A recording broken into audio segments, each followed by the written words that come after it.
proactively. Yeah, you can see they just called up that scrum there. The referee wanting to make sure that it's a safe scrum.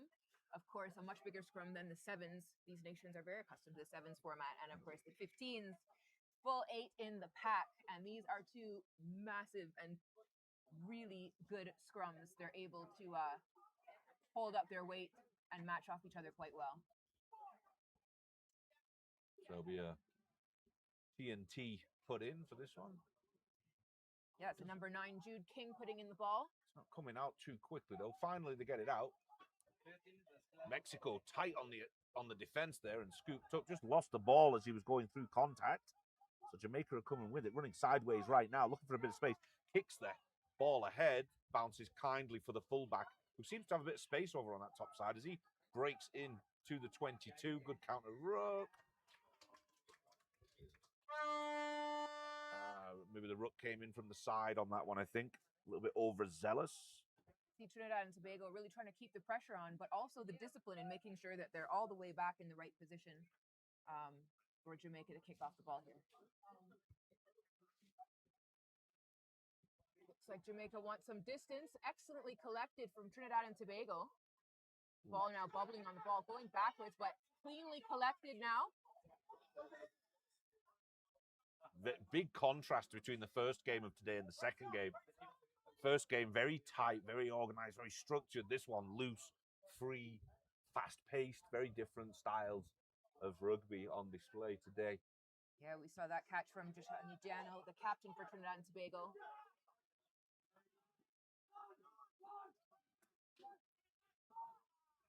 Scrum half bullying the 8-man there. It's my ball. Get out of my way. Good tackle from Trinidad and Tobago there. Controlled ball, recycled, switching it short side. Jamaica have got some numbers here. They look for the brute force option. Yeah, that was stopped well. Roshane McLeod O'Connor who was carrying it up. He's the vice captain for Jamaica. Jamaica, middle of the park now. Looking for some width. There's a bit of space for him. The 7 gets it off nicely. A very speedy second row forward there. He's close. Yeah. That's Joel Peterson Avon, 16 years. Okay. Wow, one of the youngest ones on the parkland. Brilliant run from him. Good run from Jamaica, getting so deep into the Trinidad and Tobago half, but the attempted poach was successful and made the Jamaica player hold on a little too long. So that gives Trinidad and Tobago a little bit of a break. That was Hope Guevara going down the top side. Oh, sorry, no, my bad. Peterson Avon. Got some wheels for a second row forward. Trinidad and Tobago will get this line out. Yeah, he back in. Absolutely does. His other position is winger. Right, so that makes sense. So we can see that in that play, definitely. The number threw me off at the speed. Not used to see the pack and then the secondary plays out on the backs. Yeah.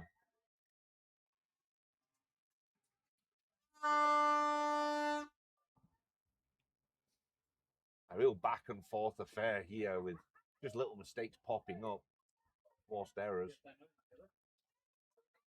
We go for the scrum. Jamaica in a great position there, sort of on the 15 channel.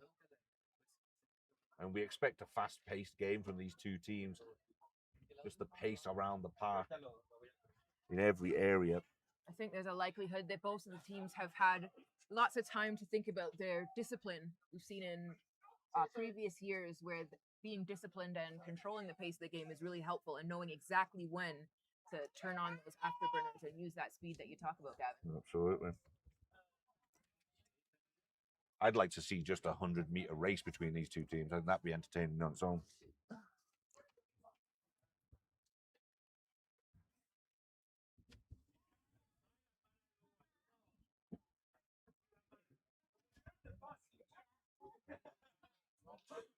So Jamaica come away with this one cleanly. Inside centre going at it. Little back, out the back pass, but goes to ground off his support.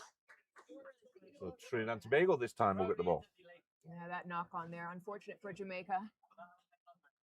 Their loss is Trinidad and Tobago's gain. I don't know if you had much time in Trinidad and Tobago recently, Maria, but have you seen what's been going on there in terms of the youth development, the teams that are building their squads? Well, the youth development is a huge component, and this under-19s tournament, of course, is an incredible component of that. It's so exciting for the athletes to look forward to coming here and competing, especially in the 15s format. It's also a great feeder and preparation for the senior teams. So a lot going on there as Trinidad and Tobago looks for some space through the Jamaican defense line. Trinidad and Tobago, they maintain possession cleanly out of the ruck, just driving it forward through the middle.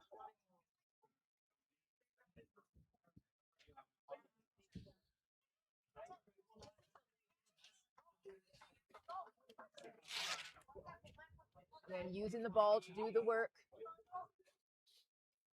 Inching back up the pitch. Great work from Trinidad and Tobago here.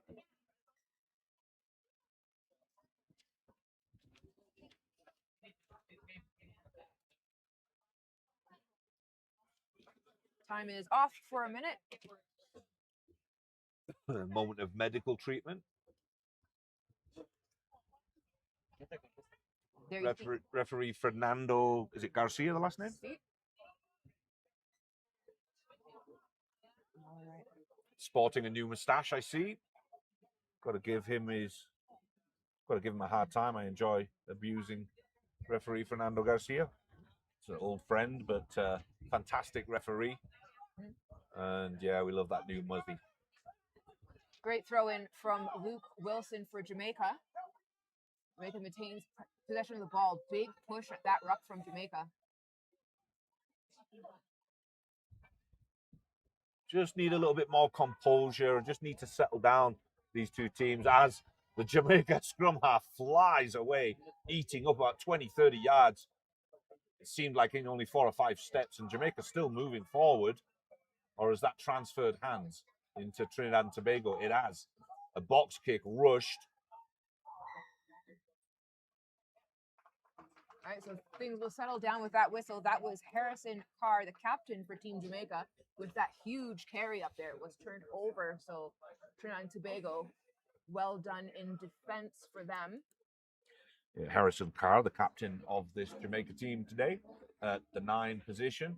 Tall for a 9 as well, but definitely got that acceleration that's needed around the fringe of that ruck. Big kick for Trinidad and Tobago. Like to see the chase. Yeah, one of the things you'll always get from this Trinidad and Tobago team is just electric speed. Sometimes a little loose the play, but always entertaining to watch. Yeah, Christopher Hudson now the coach of this team. He was the assistant coach for a long time and has really grown into the position now as head coach. Yeah. Still playing for the first national team though, right? Still getting out there on the field himself. He's not too old yet. But great that the youngsters are getting into the coaching side of things as well before they retire. It's great that they're passing it all down.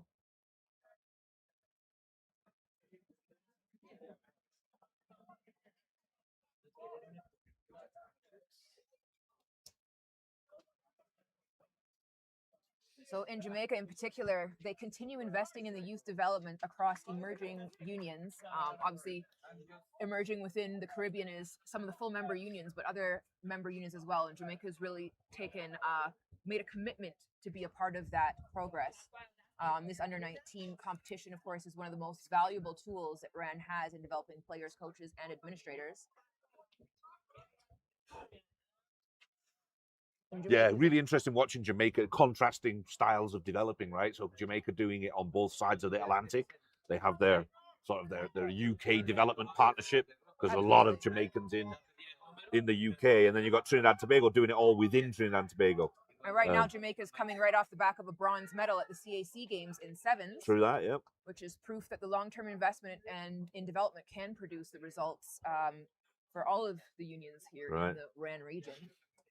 Yeah, I think Jamaica try and get that balance between local Jamaican kids and UK Jamaicans, or global, let's say global, because it's not just the UK. Whereas Trinidad really just tighten in and focus on teams that are playing locally and just try and get as many games as possible in their league. What is it, 7 or 8 teams in Trinidad? Yeah, we absolutely see a huge difference in like just that game time, the local league and how many games that you're able to play there, and how dynamic those leagues are. It definitely shows at this international level of competition. Well, you compare it to maybe like Bermuda, who've only got maybe 3 or 4 teams on their smaller island, right? And it shows. A loose kick there, sort of drops to the 22, but nobody picking it up. And a little kick through. He's chased it through himself to 12. Jamaica can't seem to reel it all in. That's Darian Lucas, number 12. Lots of yardage gain there for Trinidad and Tobago. As the Jamaica defensive line resets themselves. They've done quite well with it. Loose ball again coming out the back there.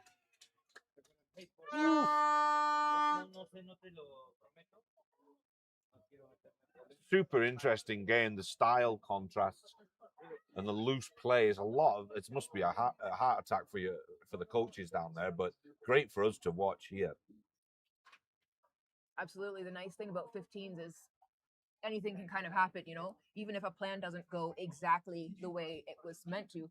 There's so many options with the support, especially when that support is right there. Yeah, super athletic support as well, as these guys are the taller, rangy guys are just natural athletes. They've got the pace, they've got the hops, great hand-eye coordination as well. Definitely notice a lot of talent from crossover athletes as well.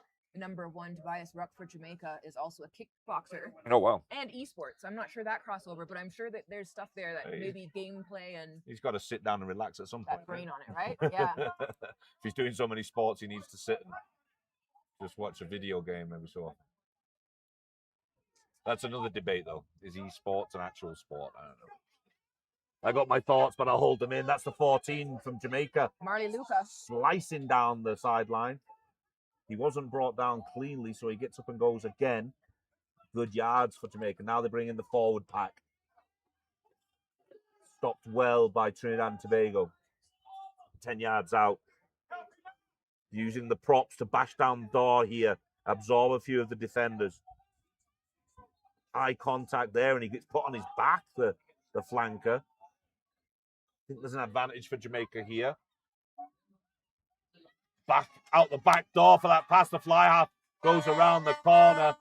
Scores a great try. There's a couple of collisions in there. But that's a fantastic try for Stacey Gale, the number 10 for Jamaica.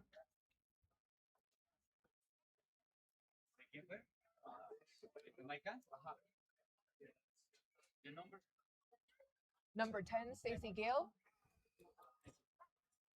So that's the first score for Jamaica. Yeah, 15 minutes into this 20-minute half and first try. In comparison, the game earlier, USA Bermuda ended up 51 points to 0. And how is that conversion kick? Did we get that? Or are they set up to take it now? Ah, yes, here we go.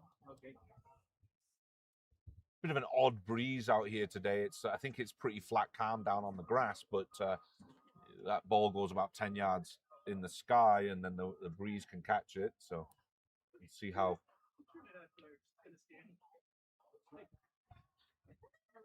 the Jamaica kicker does with this.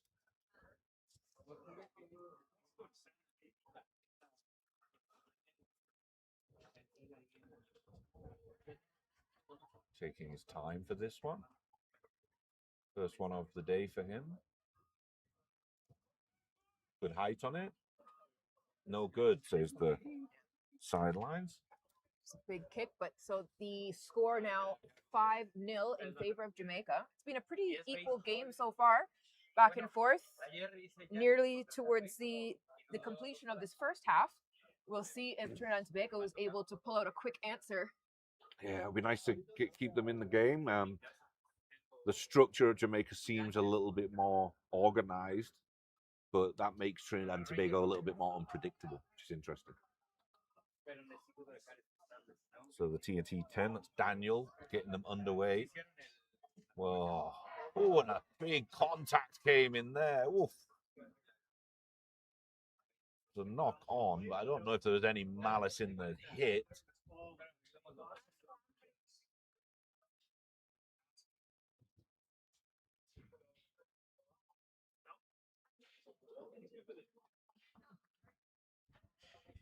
Okay, so he's gone with the knock on. Nothing dangerous in the tackle after a conversation over the earpiece, I suppose. Yeah, it's great to see the work, the teams of referees and the communication that goes on. The AR is doing a great job making sure that you got eyes on all areas of the pitch so you can make those calls accurately.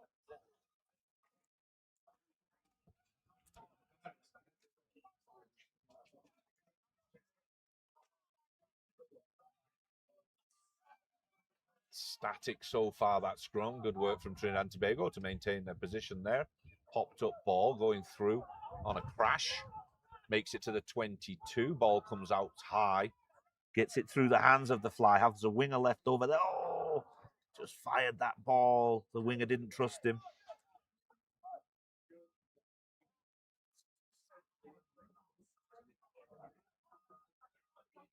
I can see Trinidad and Tobago just working on pulling in the defense.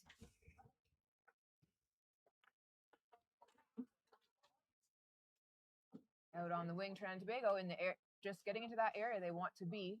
They will definitely want to score before going into the halftime. Yep, absolutely. Getting towards that time of the day.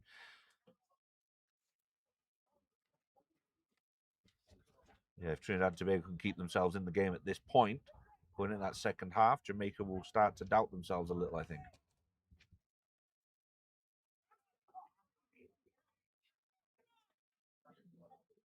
So Jamaica put in. They're inside their 22. See what they do with it. Looks like they're looking to run it. Nice little step inside. Makes it to the 22. Cleaned out. Good defensive pressure from Trinidad and Tobago. Getting off that line. Yeah, that was a huge tackle from Joshua Backus there, the number 7.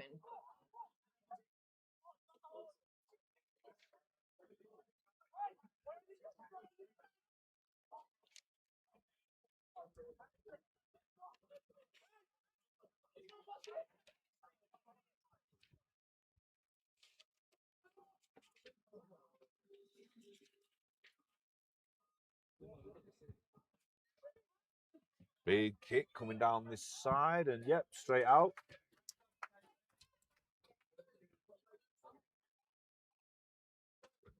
Good decision there for Jamaica.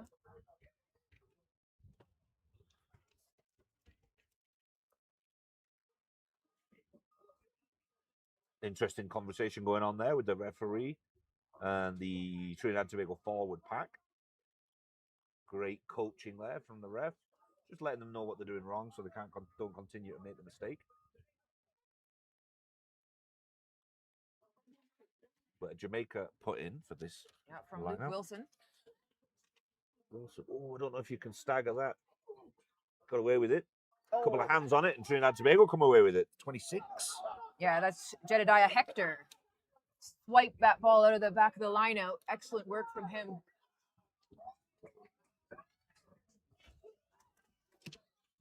Loose ball again.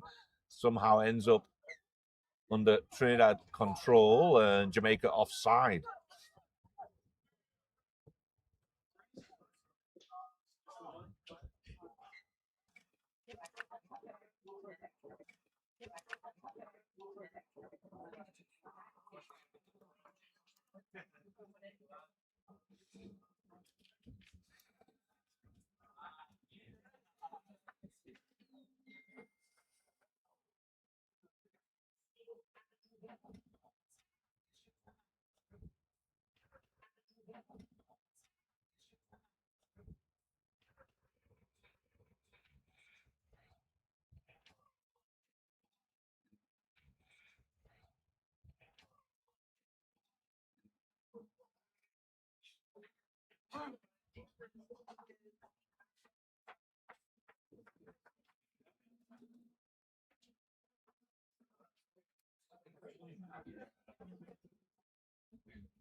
Babby, do we have the Mexico sheet? Yeah.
Hips don't lie.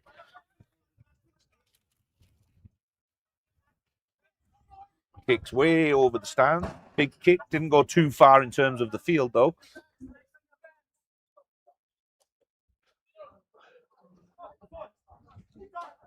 Yeah, that was Jeremiah Moore with that big kick.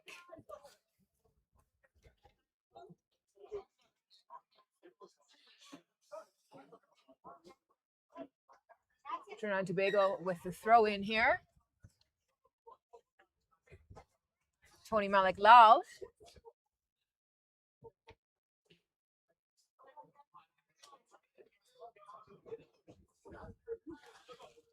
Loose ball goes at the top. The 8-man comes with it. Yeah, and that's the 26, Jedediah Hector again, just doing a great job collecting the ball at the back of those lineouts. Oh, and that's great work from the Jamaica 8-man. Just creating some dirty ball for the Trinidad and Tobago scrum half. Yeah, Jamaica is absolutely a team that can keep the pressure on. Can't relax at all when they're defending. If that counter ruck's on, if you're supposed to be covering it, protecting the ball, and you're not in a good physical athletic position, you're going to get put on your backside. And the Jamaica 8-man picked that up real quickly. Cassius McGilvary. Yeah, Jamaica has recently rolled out a lot of schools work and youth work, even through the churches, where they're introducing a lot more rugby. It's really helping to grow the sport on the island as they, of course, tap into these resources that they have globally as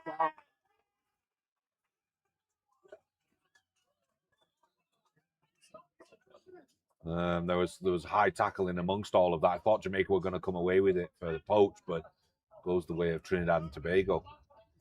Referee Fernando Garcia on top of it. We'll call him Muzzy for the rest of the day because that moustache is beautiful. Fernando Muzzy Garcia. Got the mullet going on as well now. Great.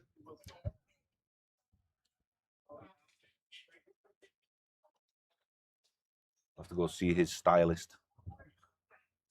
He must specialize in rugby looks.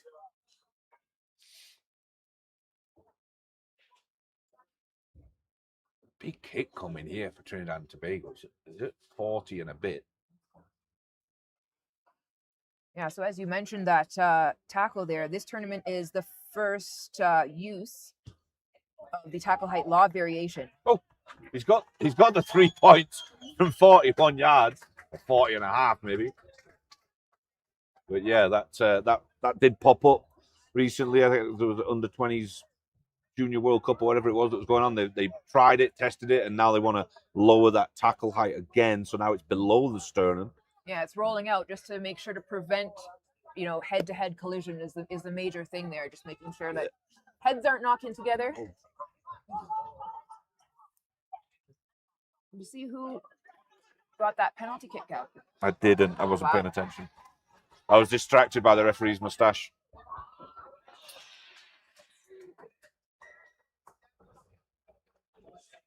That was Jeremiah Moore again, just stepping and stepping.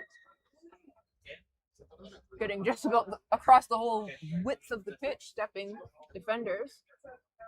It appears that it's turned over for Jamaica now, though. It's getting a bit spicy out there. The referees are having a word with the lads because they're beginning a bit of pushing and shoving. And good competition, but it's just right on the edge of what's okay. Bobby, did you see the kick? Did you see which number kick? No.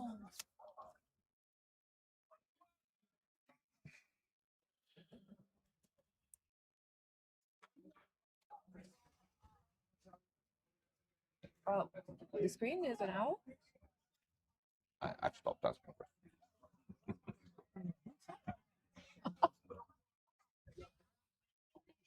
Como Duolingo?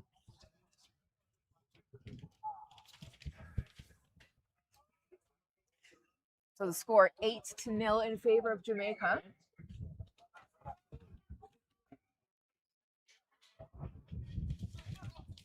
Jamaica with this one. Flat pass there. Looking for the fullback coming through in the wing position. Steps a couple. Shrugs one off. Bounces another. Finally is brought down by 3 Trinidad and Tobago tacklers. Yeah, that was James Allen there for Jamaica. Good work.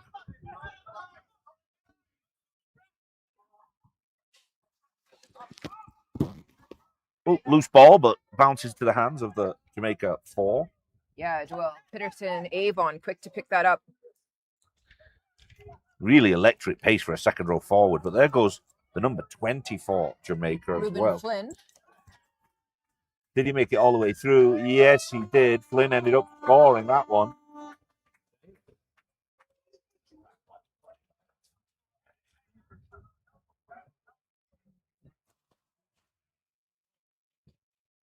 Oh, Trinidad and Tobago kicked. So, sorry, correction, the score 3-5.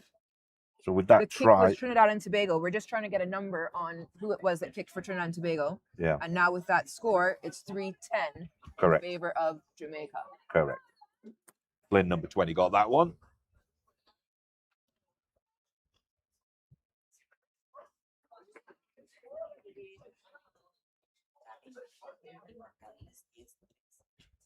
Yep. Well, now I'm burning with curiosity over who kicked that 3 points. Yeah.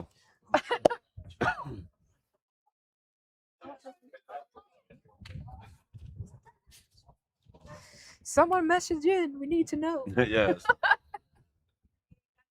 Bobby, there's no replay or anything. They haven't got any replay going on, or...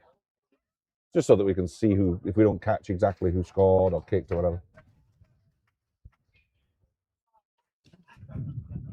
Tampoco. No idea.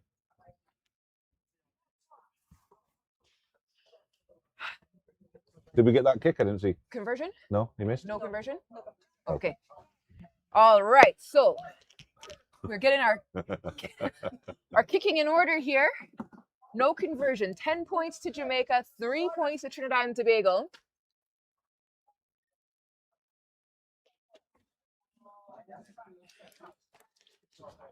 All right, Trinidad and Tobago getting them back underway. This Jamaica team beginning to enforce themselves on this game and control it.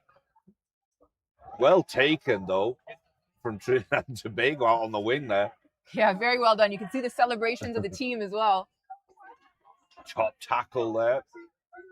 Loose ball. They really can't. They're not controlling the ball very well at the ruck, this Trinidad and Tobago team. It's loose when it comes out the back there, causing problems for their scrum half.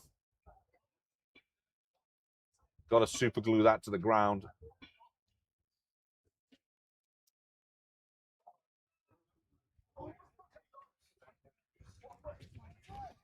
Longer kick this time. That's going to stay inside. It does. It's caught within the 22. Big kick.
el espacio. Pérez Nieto, que es el medio scrum, jugando con sus forwards. Logran abrir la pelota. Excelente presión por parte de Bermuda. Este puede ser... Ay, no. Lamentablemente tenemos un primer knock-on por parte de Bermuda. Era una muy buena oportunidad para Bermuda de escaparse y hacer su try. Sin embargo, vamos a tener el primer scrum del partido después de este knock-on. Yeah, what a great opportunity for Bermuda. You saw a great idea there to just take advantage of that little slip. Bermuda playing very, very strongly. We're seeing both Mexico and Bermuda, a lot of contact, a lot of fortitude on these, both of these teams. It's hard to remember sometimes that this is under 19. Así es, María, son equipos, lo interesante de los equipos tan jóvenes me parece es que tienen tanta energía, tanta emoción, que la intensidad con la que juegan es impresionante. Hacen un tackle buenísimo, se paran y siguen jugando como si no hubiera pasado absolutamente nada. Me encanta ver jugar a los menores de 19, tienen muchísima energía y mucho que ofrecer. Bermuda has had very consistent leadership from their coaches. Anthony Cupadori, he has been driving force behind several youth programs, including the Broncos Rugby. And so this is one of the programs that gets these kind of results. Chris Naylor has also made an enormous contribution at primary school and club levels throughout the national team programs. So there's a really great link, very direct from schools and development programs into the national teams. And of course, the manager, Jeff Sangster, of course, so much work has to be done to manage everything. He's been instrumental with fundraising, which is massive, and as well as administratively supporting both the Broncos rugby program and managing logistics of many of Bermuda Rugby's international campaigns and youth tours.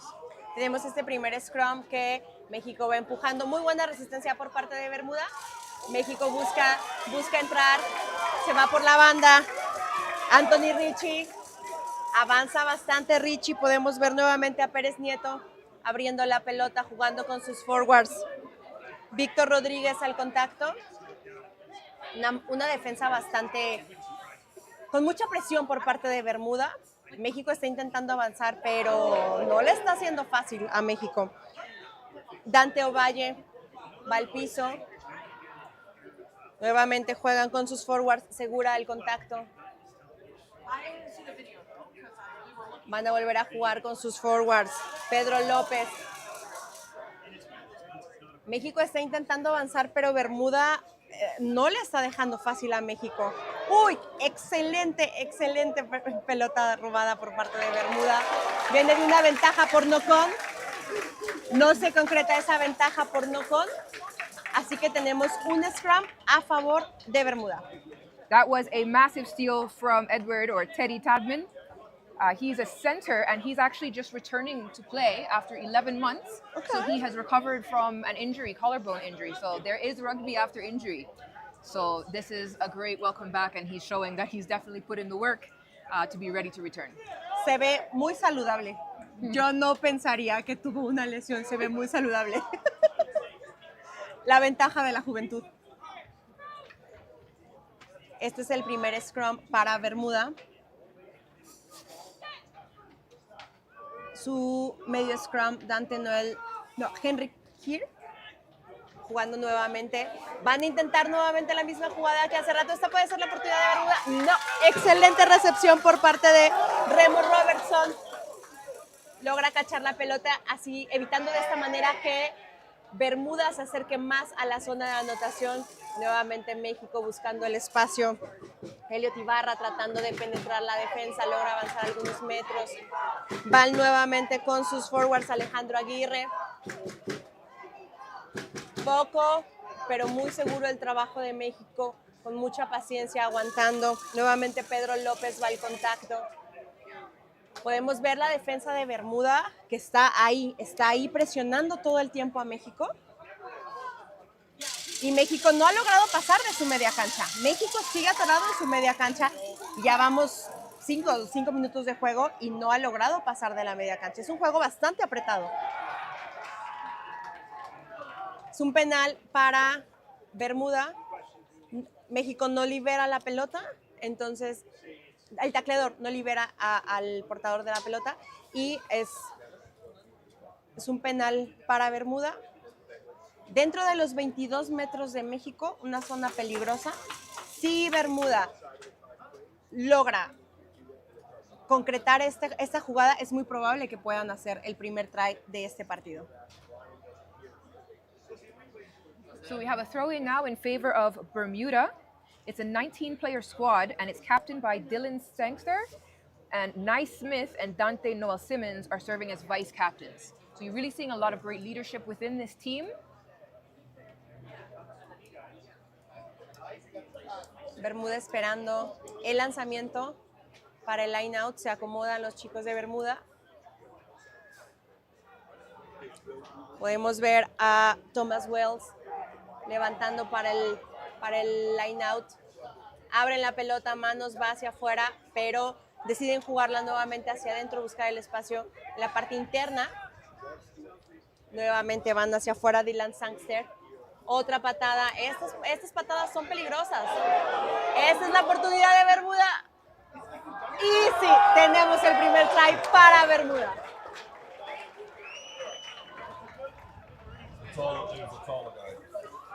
Roman Williams, number 13, 13?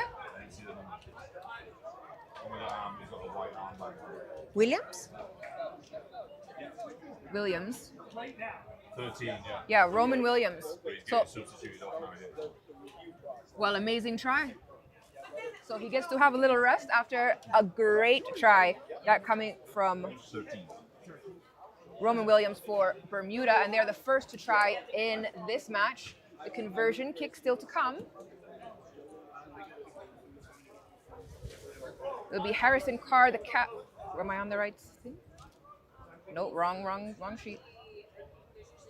Bermuda logró hacer su primera anotación contra México y el marcador al momento es 5 a favor de Bermuda, 0.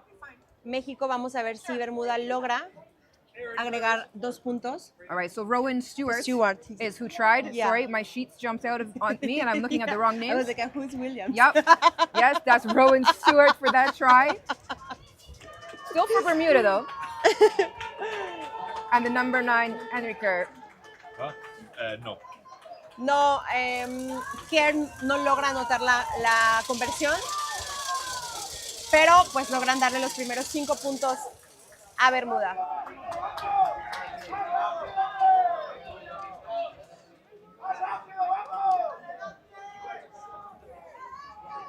México va a patear después de esta anotación. No pasa los 10 metros, vamos a ver si Bermuda no la juega a Bermuda. México logra cachar la pelota y la referee Annie le da el scrum a Bermuda al centro del campo. Recordemos que estos partidos son de 40 minutos, son más cortos que los partidos de 15 tradicionales por la categoría que tienen de menores 19, son 2 tiempos de 20 minutos. From the Bermuda captain, Dylan Sangster. He's very excited to return to Mexico for this year's tournament. The squad looks different as it does every year, but the boys have built strong confidence and chemistry throughout our preparations. We know the USA team, the collegiate team, will provide a very tough test in our opening match, and we saw that, but he has every confidence in the group, and they're ready to represent Bermuda with pride. Precisamente Sangster con la pelota, no logran sacarlo, pero una gran colisión por parte de México. Logran mandarlo para atrás. México sellando el rock. La pelota el penal es nuevamente para Bermuda. Me parece que van a volver a jugar un line, buscando ganar la mayor cantidad de metros que puedan para acercarse una vez más a la zona de anotación de México.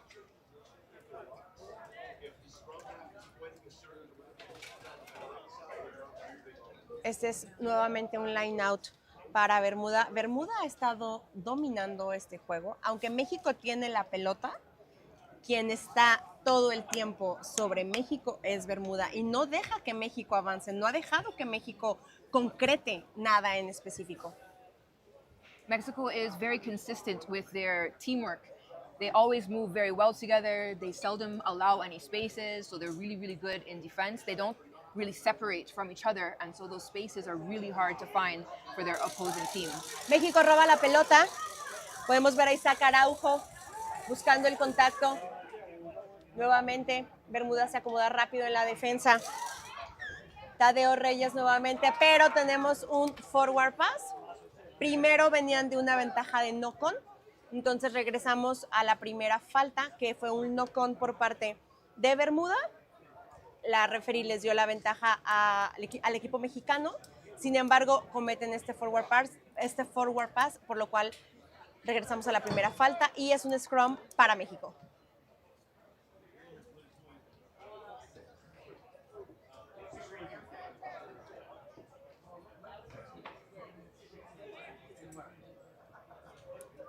Vamos a ver si con este scrum México logra avanzar un poco más y salir de su media cancha, si logra concretar alguna jugada que les dé su primera anotación en su primer juego del torneo.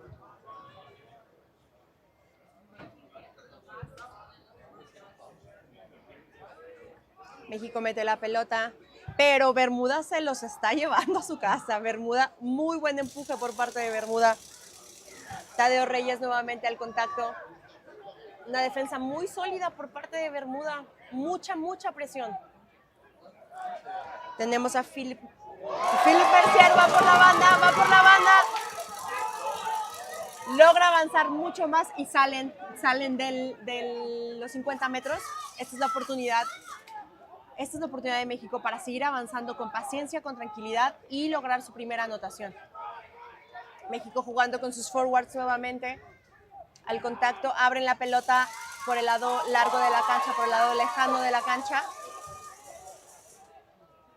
Van avanzando poco a poco. Este es el México que nos gusta, este es el México que conocemos, que sabe jugar. Nicolás Pérez Nieto al contacto. Vuelven a buscar el lado largo de la cancha. Logra meterse por el espacio. México logra colarse por ahí. Van avanzando poco a poco. México se caracteriza por jugar de esta manera, con paciencia, con tranquilidad. José Ángel Wall al contacto. Bermuda sigue presionando. México se está acomodando nuevamente. Pérez Nieto abre la pelota, se la da a Alejandro Aguirre, quien logra avanzar nuevamente. México abre, van a jugar con sus backs. Mercier, Lucas González, podemos ver a Remis Robertson, ya están muy cerca de la zona de anotación. Hay ventaja, tenemos una ventaja para México. Víctor Rodríguez nuevamente al contacto. México está a escasos menos de 5 metros de lograr su primera anotación. Bermuda acomodando su defensa para evitar un pick and go por parte de México, avanzan un poquito, van haciendo el trabajo. Me parece que van a buscar. El tacleador no sale del rock. Tenemos un penal a los 5 metros para México. Vamos a ver qué decide México, si va a jugar. México va a patear. Eligen patear, asegurar sus 3 puntos de la patada. Pensé que había marcado que iban a patear. No, me parece que no, va a ser un scrum. Va a ser un scrum para México. That was an incredible play by Mexico, and you see there was so much contact, huge tackles, and Mexico kind of thought, hey, we need to run for these spaces because this contact cannot happen for the full length of this game. And so they've really capitalized on just needling through the defense of Bermuda. And I think it would be a quick change kind of in tactic around, hey, let's not try and brute force our way through everything. Me parece que lo que dices precisamente, lograron ajustar y cambiar la estrategia y lograron avanzar, porque estaban jugando del otro lado de la cancha solo al contacto, solo al golpe, y no estaban logrando el resultado que querían con esa estrategia. It's a really quick adaptation to the style of play to match the opponent, because Bermuda, of course, very forceful, as you'll see in the scrum. Muy buen empuje por parte de México. Pérez Nieto le da la pelota a Tadeo Reyes. Están muy cerca ya de la zona de anotación. Bermuda va recorriendo. Un poco caótico esa jugada en los 5 metros. Bermuda empujando, llevando a México hacia atrás nuevamente. Pérez Nieto abre la pelota, se la pasa a Diego Alanís.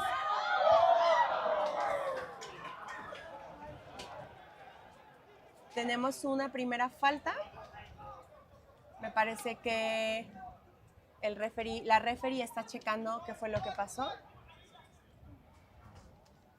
Me parece que fueron algunos offsides repetidos, más de un offside. Bermuda was really keeping the pressure Sí. on, so the advantage for Mexico kind of wasn't advantageous, so it's come back to Sí. the previous call.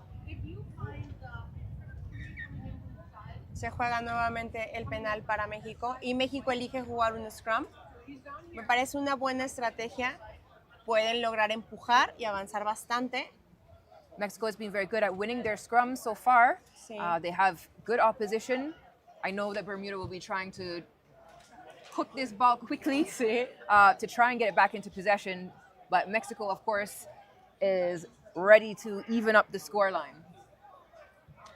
México ya logró ver el lado corto de la cancha. Pueden jugar por el lado ciego si abren la pelota. Es un 1 contra 1, pero con mucho espacio para México. Pérez Nieto decide jugar un pick and go cortito en los 5 metros. Le da la pelota a Alanis. México está casi ahí, pero Bermuda está defendiendo con todo, con todo. Abre la pelota y me parece, sí, es el primer try para México.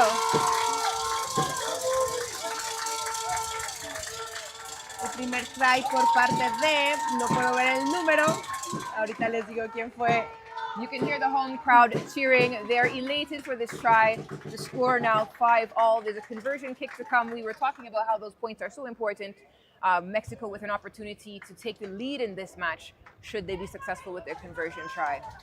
What an incredible effort from Bermuda. It is so difficult when you're on your try line defending, and they held off Mexico for such a long time. Mexico was determined to get through and just find that space, and they have brought the game to a draw. El try lo hizo Elliot Ibarra, el número 7. Y me parece que es Pérez Nieto quien va a hacer la patada. Vamos a ver si logra darle a México 2 puntos más. No se concreta la patada, entonces tenemos un marcador 5-5. 5-all is the score.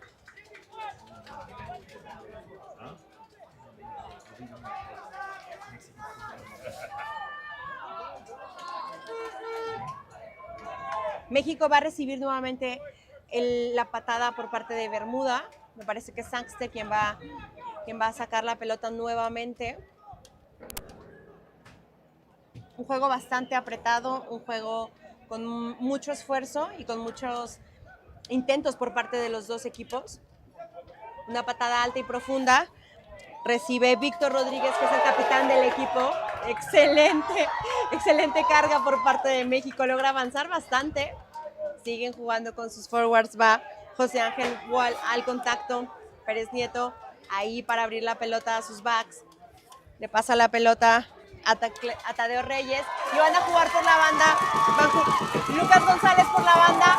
Un contacto alto. Podemos ver la ventaja que le da la referee. Siguen jugando con los forwards. La pelota la trae Sebastián Segura, quien va al contacto. Muy buen rock por parte de México. Mucho apoyo por parte de los mexicanos. Isaac Araujo nuevamente al piso. México haciendo las fases con sus forwards. Hay una finta, abren la pelota, le dan la pelota a Diego Alanis. Oh, una jugada que pudo haber resultado muy bien. Lamentablemente venimos de una ventaja. No se concreta la ventaja. Y la referee Annie Kennedy va a regresar a la primera falta. So we're coming towards the end of the first half, and you can see Mexico really turning on the pressure, using their speed, using the wing, trying to get past the defense of Bermuda. But Bermuda continues to take those hits, continues to make those tackles, and they were rewarded here. They put on enough pressure, it caused a knock-on, and they get to catch their breath before the play resumes. Teníamos una primera falta por tackle alto. Me pareció que solamente dio la ventaja a la referee, pero eventualmente marcaron la tarjeta. Marcaron la tarjeta para Bermuda.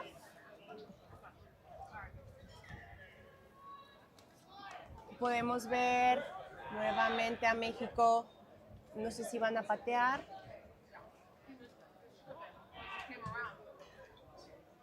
México tomando el tiempo, haciendo las cosas con calma y van a patear, van a buscar acercarse lo más posible a la zona de anotación, ganando metros con un line out. Logran ingresar a los 22 metros de Bermuda. Esta es una muy buena oportunidad para México para obtener su segundo try si siguen trabajando con paciencia, con constancia y con la intención que traían en la jugada anterior. Esta es muy probablemente la oportunidad de México para anotar. México nuevamente al contacto. Abre la pelota a Alanis.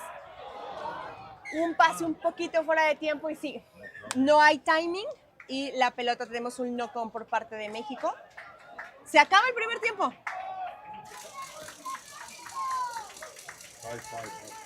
5-5 at the halftime mark.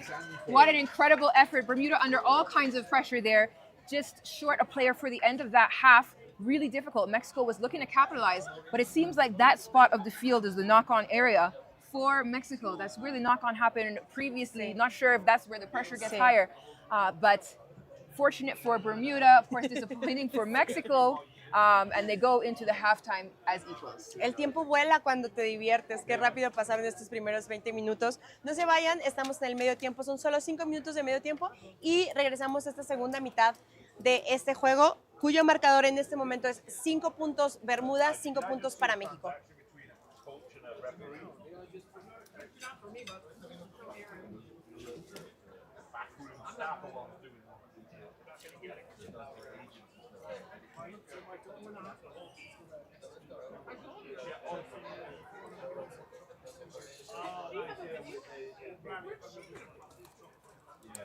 Well, they didn't come over and play at our field.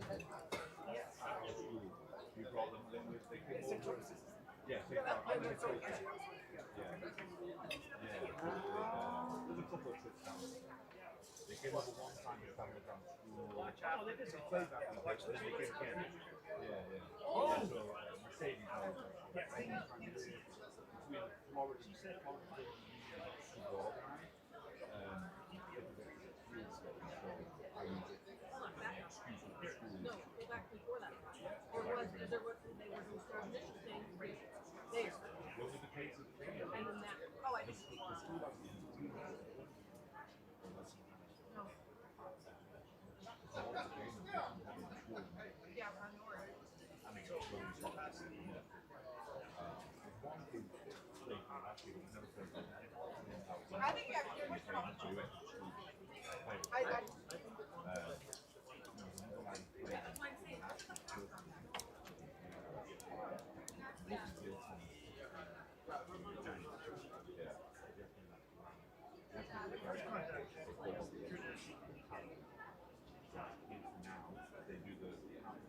There's just they collide. They don't see things. That's an accident.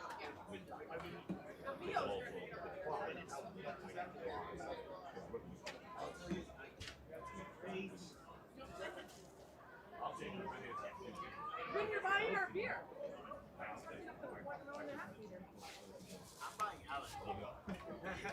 No. Yeah, but that happens regardless of what we do. Yes.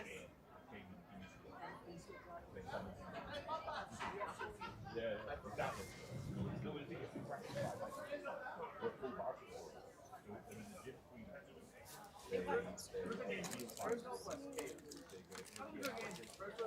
Well, they were all over the place. First off was second out, we had Similar. it was fun to watch.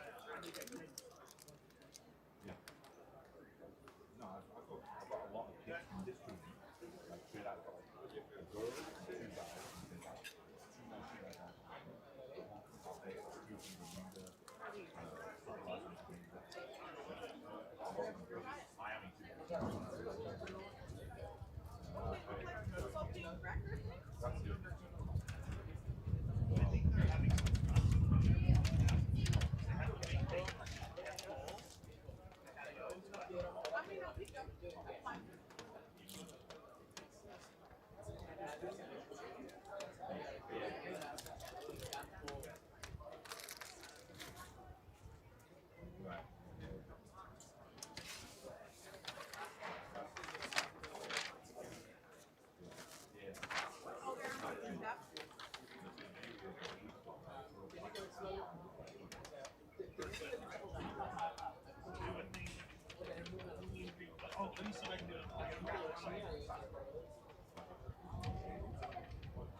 Estamos de regreso en esta segunda mitad de este tercer juego en el primer día de RAN menores de 19 aquí en Querétaro. El marcador al momento es de 5 puntos para México y 5 puntos para Bermuda, van empatados.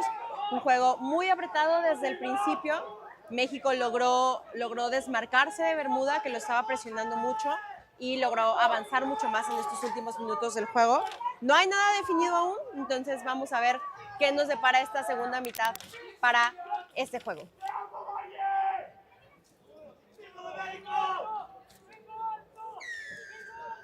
Tenemos el silbatazo de la referee Annie Kennedy y vemos la patada muy alta y muy profunda de Tadeo Reyes.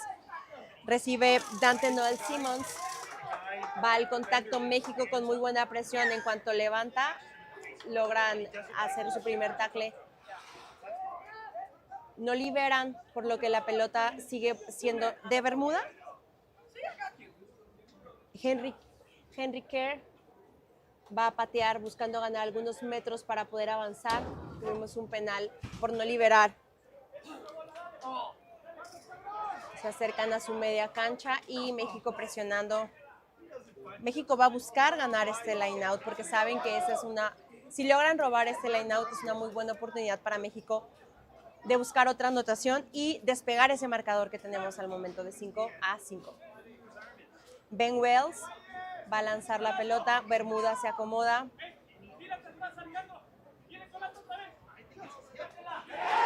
México logra robar la pelota, la manotea y abren la pelota al lado largo de la cancha.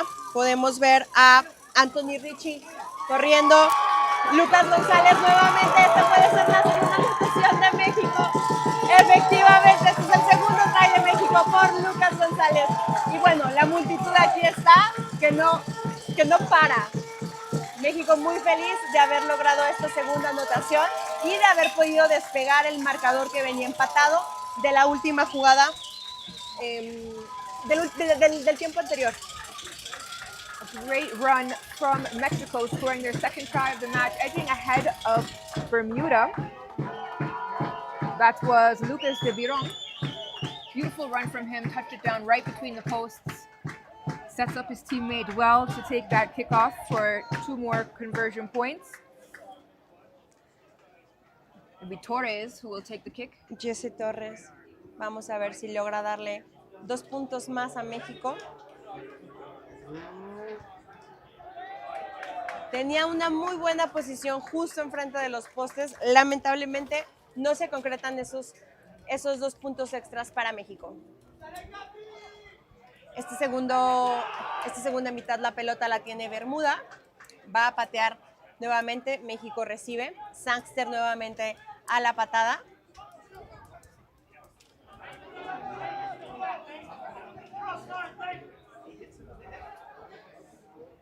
Muy buena recepción por parte de Mercier.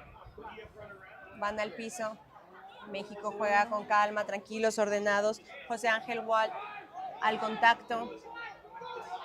Logra avanzar bastantes metros, pero la defensa de Bermuda no se va a dejar. Una patada bastante profunda. Una patada peligrosa si México logra llegar a la...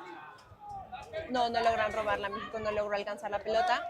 Bermuda se acomoda para seguir corriendo, avanzando y ganando metros. Buscan salir de sus 22. Sin embargo, México ya está ahí y no lo logran. México defendiendo perfectamente, con mucha presión. México defendiendo con mucha presión. Nuevamente, Mercier. So Bermuda was under a lot of pressure there with that big kick. They're able to retrieve it behind their try line. Often you just want to tap it down or kick it out of the way, but they did work to run out. It was a good run and effort to do so. And then, of course, when the kick came, to give them some breathing room, it did everything it needed to do. It forced the knock-on from Mexico, and it got them out of that danger zone. Así es. Bermuda logra salir de su media cancha presionando a México. Por supuesto, Bermuda va a volver a buscar su otro try. Es un solo try de diferencia, entonces todavía cualquiera de los dos puede ganar. Nada está escrito.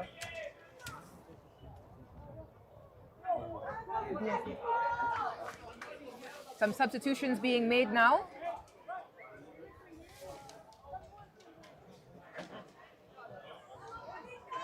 Ambos equipos haciendo sus cambios.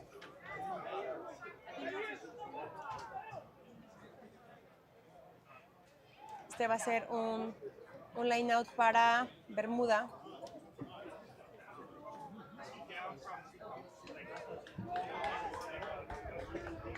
Este equipo de México se compone por una serie de jugadores de todo el país. No es solamente de una sola zona. Tenemos jugadores del norte del país como Monterrey, como Saltillo. Tenemos jugadores del centro de diferentes equipos, de Querétaro, de Ciudad de México. Y también tenemos jugadores más al sur como de Veracruz, que son chicos que buscan todo el tiempo estar jugando un poco más, porque no tenemos en México una liga oficial de menores de 19, entonces estas son las oportunidades que tienen los chicos para enfrentarse a otros equipos de este tipo de categorías y buscar aprender más, ¿no? So does the team come in from all the different places all around Mexico where they live to train centrally? And how Sí. often do they do it? Solamente creo que 3 o 4 semanas antes del torneo, y creo que tuvieron alguna concentración hace como un mes. Es muy poco lo que entrenan juntos, verdaderamente, pero me parece que traen muy buenas bases y logran funcionar muy bien So como the Mexico equipo. team takes a few weeks ahead of the tournament and they come into a training camp, so they're able to bond with each other. It's a short period of time, but it really gives them a lot of benefits so that they know how to play off each other when it comes to the competition. Es un free kick para México. La pelota Fernando Hernández. Van a buscar nuevamente la patada. Esta es una patada un poco más corta, pero que si México se aviva puede ganarla. I think that was excellent. Tenemos un offside He got kicked. Yeah, he's out. por parte de Bermuda. En el primer free kick parece que no hubo los 10 metros. Me parece que les va a dar el penal por offside. Les va a dar el penal a México por offside. Regresamos a ese offside. No sé si, me parece que hubo un contacto en la cabeza en aquella recepción. La altura del tackle cambió recientemente. Se está empezando a aplicar este nuevo cambio en la ley, buscando que los contactos a la cabeza sean menos frecuentes y que sea un juego mucho más seguro. Me parece que allá estuvo un poco peligrosa la jugada entre los dos equipos. Espero que no haya sido nada de gravedad para el jugador de Bermuda, pero bueno, podemos ver cómo los y las referees están aplicando este cambio que hubo en la ley, empezando en este torneo. So we have here, it's the rollout, of course, lowering the tackle height. Again, this is for player welfare to avoid having head contact. Any head contact that happens in the game, regardless of how serious it looks or how minimal it looks, it is addressed the exact same way to make sure that the utmost care is taken of the athletes, particularly when there's any head contact whatsoever. And that it doesn't have to be in a tackle necessarily, it's just head contact across the board. So this is something that is prioritized in the tournaments and something that has been introduced to the teams. a lot of the unions, of course, when you have something new, you got to roll it out. But the response has been excellent from unions, where they're saying not only, yes, we're definitely on board for rolling out these changes that are coming immediately, even though the notice was short. It was short enough to ask the question, right? We said, of course, we want to prioritize that. And throughout the unions, even within their local fixtures and their club settings, to make sure that at that community level, everyone is sensitized. Because, of course, it's difficult to come from one style of playing where you're accustomed to something and then to reach in an international competition and have to make those adjustments. Me parece, no estoy muy segura de qué está pasando. No sé si van a trasladar al jugador. Parece que sí fue algo grave. Right now, the time is off while we go through that welfare process. The Bermuda team, they actually have 9 debut players. So it's always great when you have new players that you can bring out, and they also have some seasoned veterans. But if you can be a veteran at under 19, right? If that's possible, If you can call it like that. with their leadership, it's a really great opportunity. It's interesting, Fabi, you were saying earlier about just moving around, and it's so interesting that throughout the entire region, even some of the things that seem like they're unique issues, maybe there's water in between or maybe a lot of road, but people are always traveling, whether it's inter-island or interstate, to make sure they can come together, depending on how much they have locally right where they are, and then coming to a center where they can train with the national programs, access the resources and programming that comes through World Rugby, and also from their unions. So all of these things come together to produce the product that we're able to watch here, which continues to get better and better. Precisamente, ahora que lo mencionas, yo he estado participando en este torneo los últimos 3 años y me parece muy interesante ver el crecimiento de los jugadores, justo lo que dijiste, de los veteranos, que a lo mejor tienen 2 o 3 años jugando con sus equipos y que ya este es tal vez su último año, pero que la experiencia de los años anteriores logran traerla, logran enseñarla y pasarla a los nuevos jugadores, que también al final del día todos hacen un esfuerzo muy grande. Al ser un deporte amateur en las islas del Caribe y en América del Norte, sobre todo México y las islas del Caribe, el esfuerzo que todos los equipos hacen es bastante significativo para poder jugar estos torneos. Me parece que va a haber un traslado, lo van a llevar al hospital. Creo que el juego, no sé si se va a detener. No, el juego continúa, creo que tenemos 2 ambulancias, pero el jugador de Bermuda va a ser trasladado al hospital.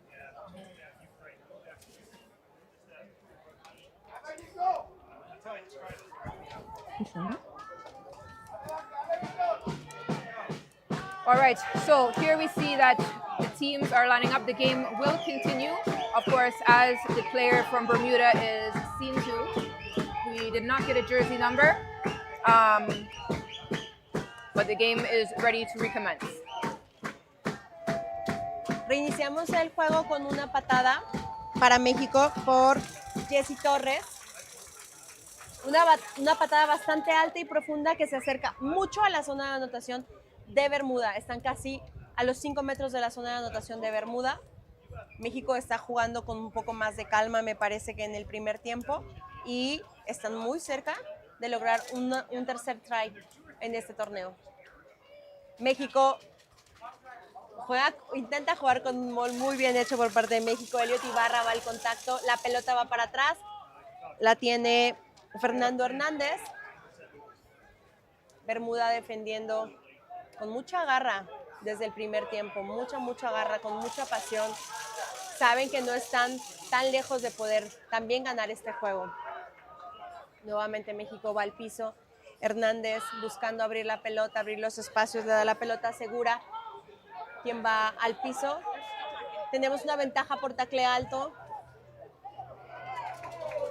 México pasa la pelota, no logran avanzar metros, pero sí logran abrir la pelota al lado largo de la cancha, al lado lejano. No se concreta la ventaja. Volvemos a la primera falta, que es este tacle alto. Vamos a ver cómo decide México jugar, si decide asegurar sus puntos o si va a jugar. México elige jugar con un scrum. Podemos escuchar las porras de las familias mexicanas que vinieron a apoyar. Obviamente, pues México tiene la ventaja al ser local. Tiene todo el apoyo de la porra. Los scrums previos de México fueron bastante fuertes, lograron empujar algunos metros a Bermuda y si logran hacer esto en esta jugada, pueden ganar metros y pueden buscar el try. Tenemos el lado ciego de la cancha, no sé si México lo va a usar el lado corto. Esa sería una gran opción para ellos. Vamos a ver qué deciden hacer, cómo deciden jugar esta pelota. So Bermuda being asked to dig deep again. They're defending on their try line. Mexico needs to get a little more distance. They're not safe yet with only a 5-point lead. Tenemos a Mercier en el lado corto de la cancha. Van a jugarlo por el lado largo. La pelota la tiene Jessy Torres. Se la pasa a Mardan. Van a jugar nuevamente por el lado largo. Van jugando, abriendo la pelota. Jessy Torres nuevamente va al contacto. México se está acomodando para regresar la pelota al lado corto de la cancha. Hernández abre la pelota. Van a jugar con los forwards. Ángel Wall avanza bastantes metros. Logra mandar a la defensa para atrás.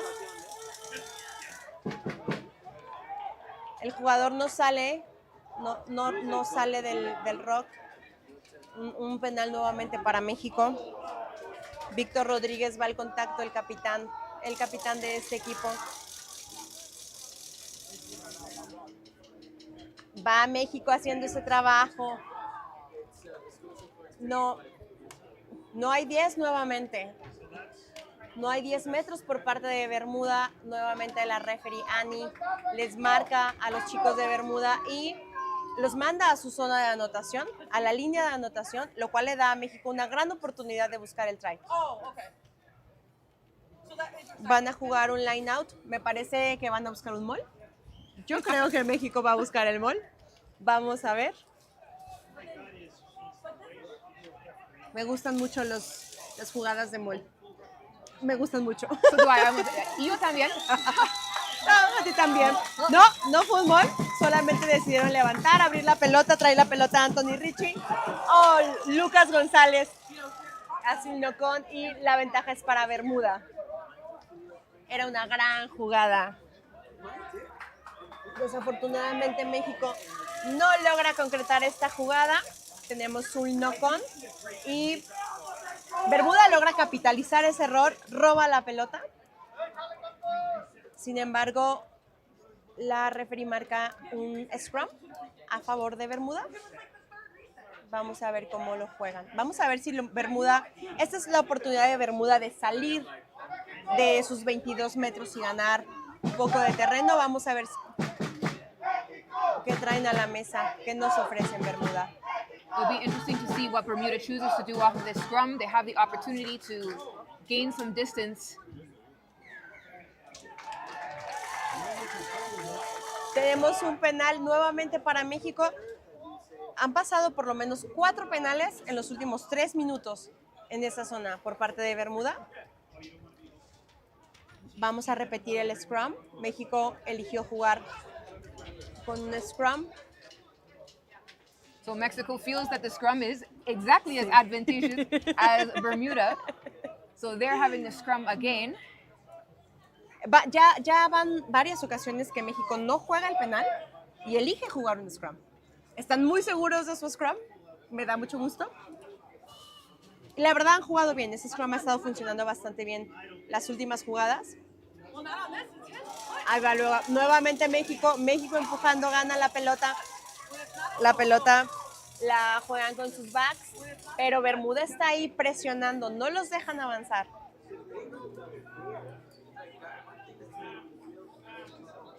México está teniendo problemas para sacar esa pelota. Tenemos varios jugadores, un pick and go por parte de José Ángel Wall. Sigue avanzando, sigue moviendo los pies, logra ganar varios metros José Ángel. Hernández abre la pelota. Van a jugar con sus backs. Tienen números. Sin embargo, México no los usa. Sergio Camacho elige no abrir la pelota, a pesar de que tenía en la banda 2 compañeros. Van de regreso, Hernández abre la pelota a Víctor Rodríguez. Están muy cerca otra vez de la zona de anotación de Bermuda. Hernández no decide no abrir la pelota y jugarla a él. Una jugada arriesgada, pero bastante valiente. Otro penal para México por offside, justo a los 5 metros de la zona de anotación de Bermuda. Esta es la oportunidad de México de jugar con calma, con paciencia, como saben hacerlo, y tener otro try. El marcador al momento es de 5 puntos para Bermuda, 10 puntos para México. La defensa de Bermuda subió muy rápido, no les permitió avanzar tanto. Van un pick and go, México va pick and go, buscando nuevamente la pelota, abren por la banda, buscan el lado largo de la cancha, regresan por el interno, José Ángel Wall, mal nuevamente manos, tiene la pelota Dante Ovalle, y tenemos no sé si fue un forward pass, me parece. La pelota sigue siendo de México.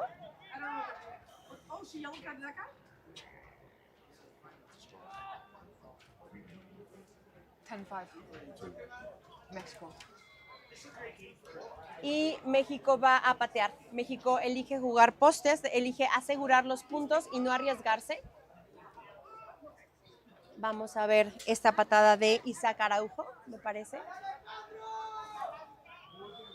Ah, no, Isaac Araujo no es.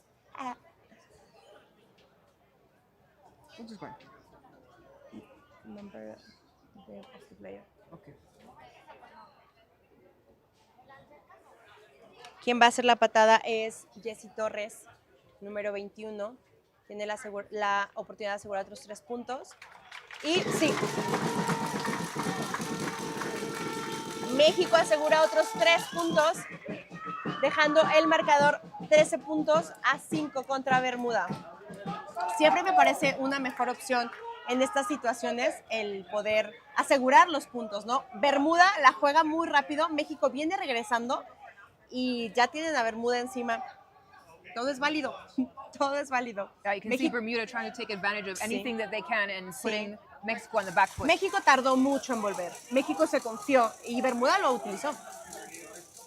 Nuevamente México ha tenido la pelota casi todo este tiempo. Hernández nuevamente al contacto. Es Hernández muy arriesgado, pero muy valiente. Jessy Torres, una patada muy alta y muy profunda que le permite ganar espacio a México. Bermuda mantiene la posesión. Regresa la pelota con otra patada a México. Isaac Araujo, no. Sebastián Segura toma la pelota, va al contacto. Lo llevan al piso. José Ángel Wall.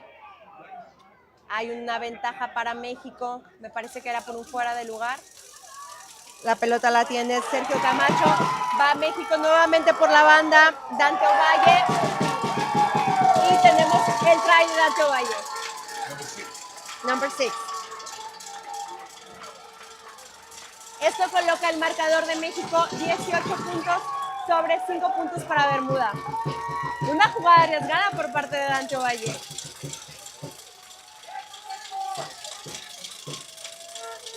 Another try for Mexico, bringing the score 18-5 in favor of Mexico.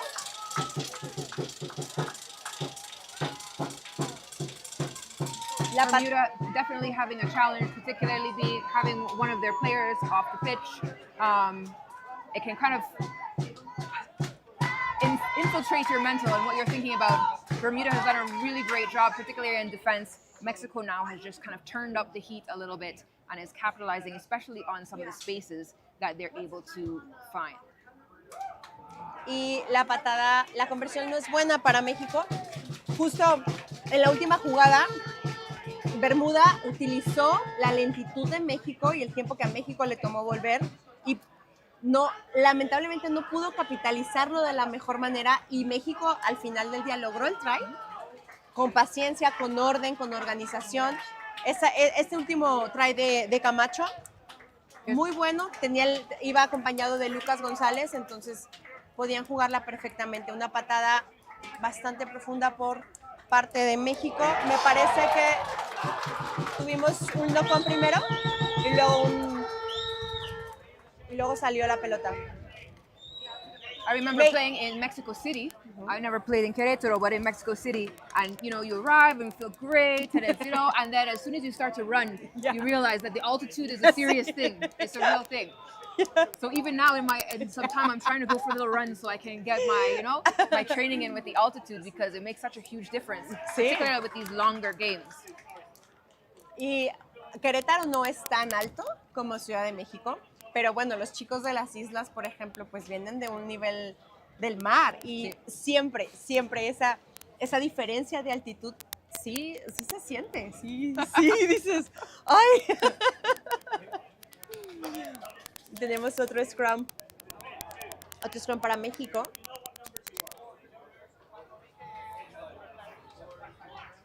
Los últimos scrums de México funcionaron bastante bien, ha logrado resistir el empuje de Bermuda e incluso lograron mandar un poco hacia atrás al equipo de Bermuda.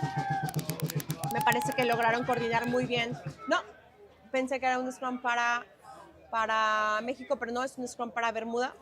Los primeros scrums del partido Bermuda se los ganó a México. Coordinaron muy bien los chicos, el pack de forwards coordinaron muy bien. Vamos a ver si logran hacerlo nuevamente. No logran empujar a México, pero logran mantener la posesión del balón. Va Sangster nuevamente abriendo un poco de mal timing ahí. Su jugador Jaden Novan Simmons va al piso. Bermuda nuevamente con la pelota. Sangster abre la pelota, buscan avanzar un poco más de metros. Jair Mora va al piso. Lamentablemente no liberan la pelota. El portador de balón no libera el balón y es un penal para México. México haciendo sus cambios. Empezó siendo un juego bastante apretado y ya México logró separarse en el marcador con 18 puntos ahora a 5 puntos contra Bermuda. Van a volver a jugar con un line-out México. Elige jugar el line-out del penal, viniendo del penal.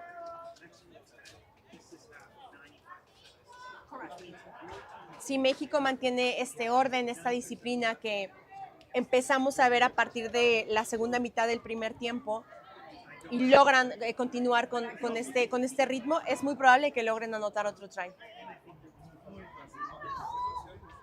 Muy bien, muy buen lanzamiento por parte de México, la toma José Ángel Wall. Abre la pelota, van a jugar Mardan, va al contacto, abre la pelota Camacho, va Lucas González nuevamente, sigue moviendo los pies, sigue buscando avanzar, lo llevan al piso, se acomodan, juegan con sus forwards. Víctor Rodríguez, el capitán de este equipo, buscando avanzar algunos metros más. Jessy Torres abriendo la pelota hacia la banda. Sergio Camacho nuevamente avanzando, llevando. Y Sergio Camacho tiene otro try. Muy buen trabajo por parte de Sergio Camacho.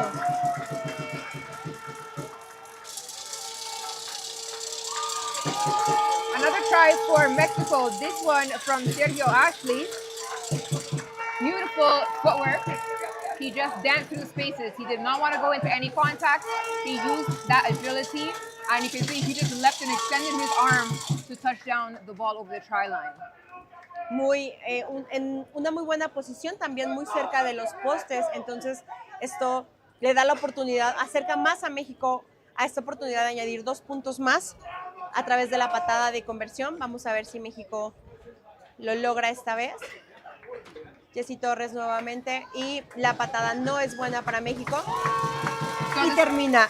the score 23 points for Mexico, 5 points for Bermuda, and that is the full time for this game.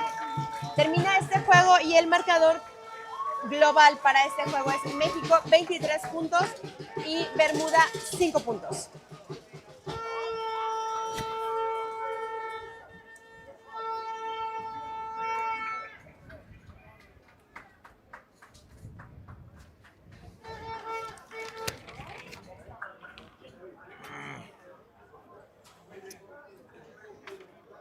I'm not going searching for it.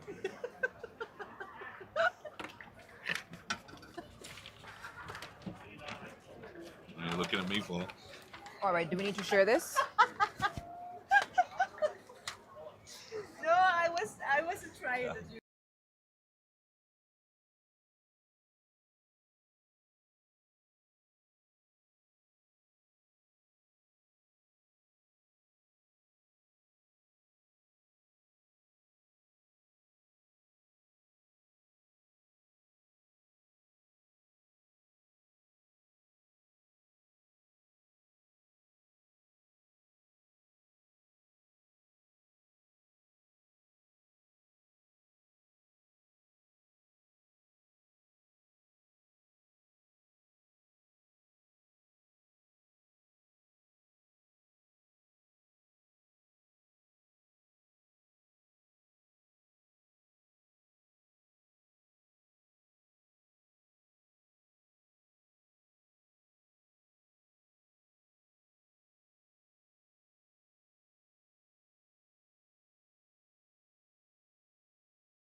To prove the depth of their development program. There you go. Absolutely, we always look for how do we make the best of things, because particularly through the schools programs, like that of the Clifton Hunter Government High School, they've been able to find 6 debut players. Wow. Who, through that programming and of course their collaboration and training with the national team to get up to speed, are able to join a more experienced 17 to make up a squad of 23.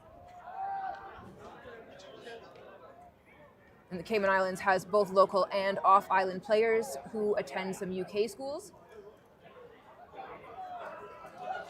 But they're underway. Let's see what Cayman have come up with this year. Always a solid, well-drilled team. This Trinidad and Tobago gave us some great entertainment earlier in the day against Jamaica, losing out narrowly late in the game. But they were lively in that first game, and they're starting off lively in this next one. The 13 game over there. Trinidad and Tobago really firing on all cylinders early in this game as Moore dots it down for TNT. Jeremiah Moore has been having a great tournament so far, and he just saw an opportunity there and was able to dance through the defense of Cayman for the first score going to Trinidad and Tobago. Yeah, impressive. That's the thing you get with Trinidad and Tobago. You get lively speed that just stuns you out of nowhere very often. Not so good on the kick, this one, though. Hector misfiring this time. Rushing a drop kick rather than a tee kick.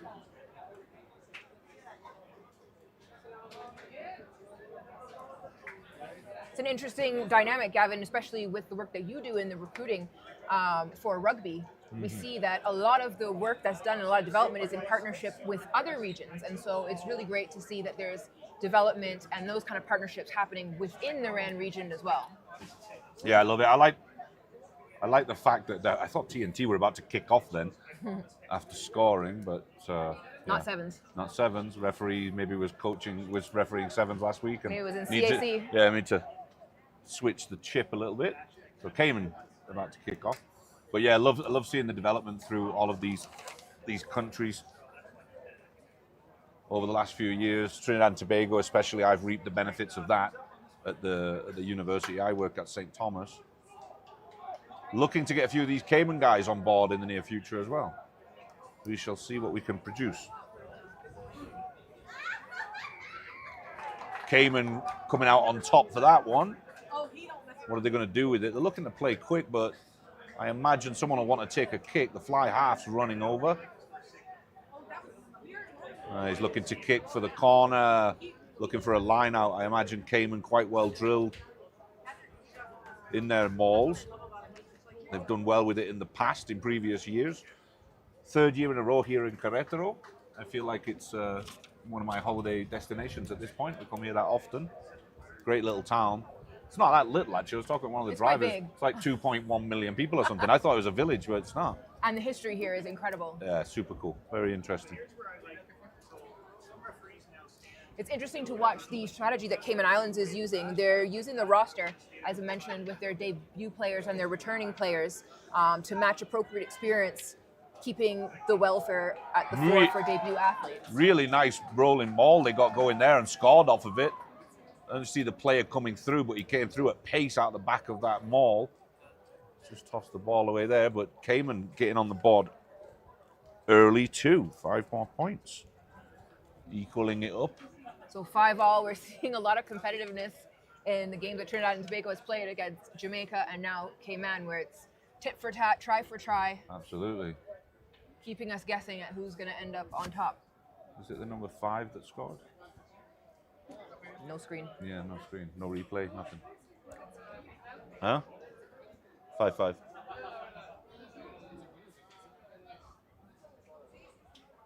I think it might have been the 8 man. Maybe they can move it so that I can see the pitch, since it's not.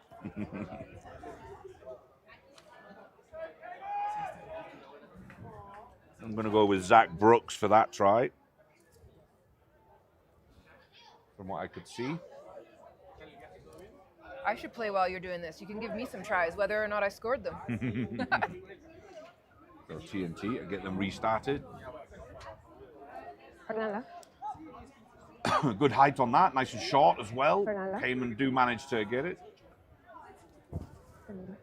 Work well as a pack, Can you this move Cayman team. If this is not on, Nice step from the big number 5 for Cayman.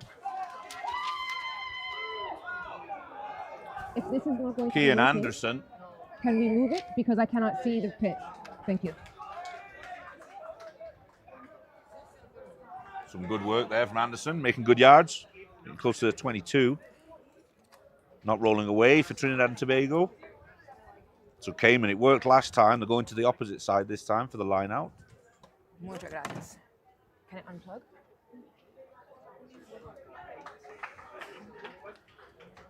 Little kick. 7 or 8 yards out. No? Okay.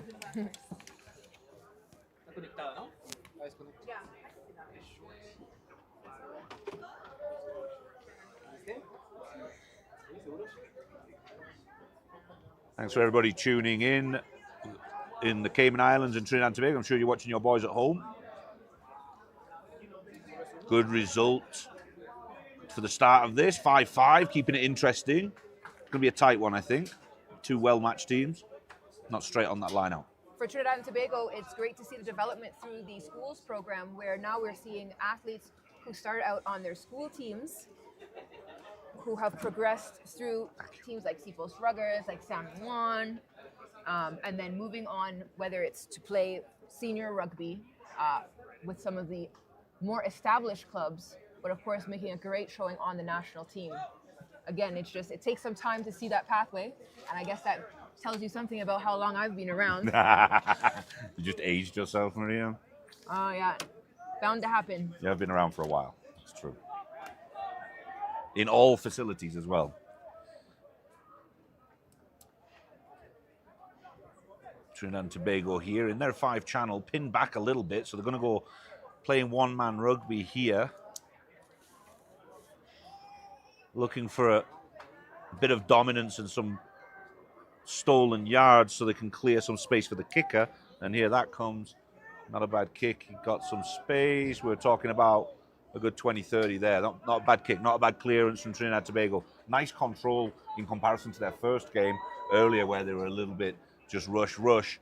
There's some logic behind what they're doing now. The kicking is an area where we're seeing, yeah, exactly as you said, that logic. It's very strategic. This team seems as though they have a game plan. They've worked certain plays and they know how to rotate them for the opposition that they're playing. Yep, that's good.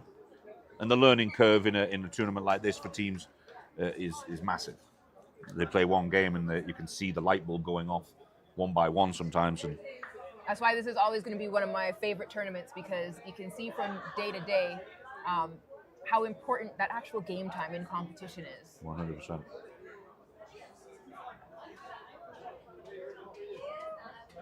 Straighter this time, but the ball goes loose.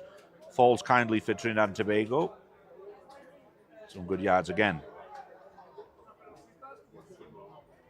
Has to dig it out there, which produces some slow ball. He's working with his back line. They're over it. Cayman got the poach clean there. Stolen ball right on the 22. They're a little bit short-handed on the top there. Trinidad and Tobago, they got people out wide. Cayman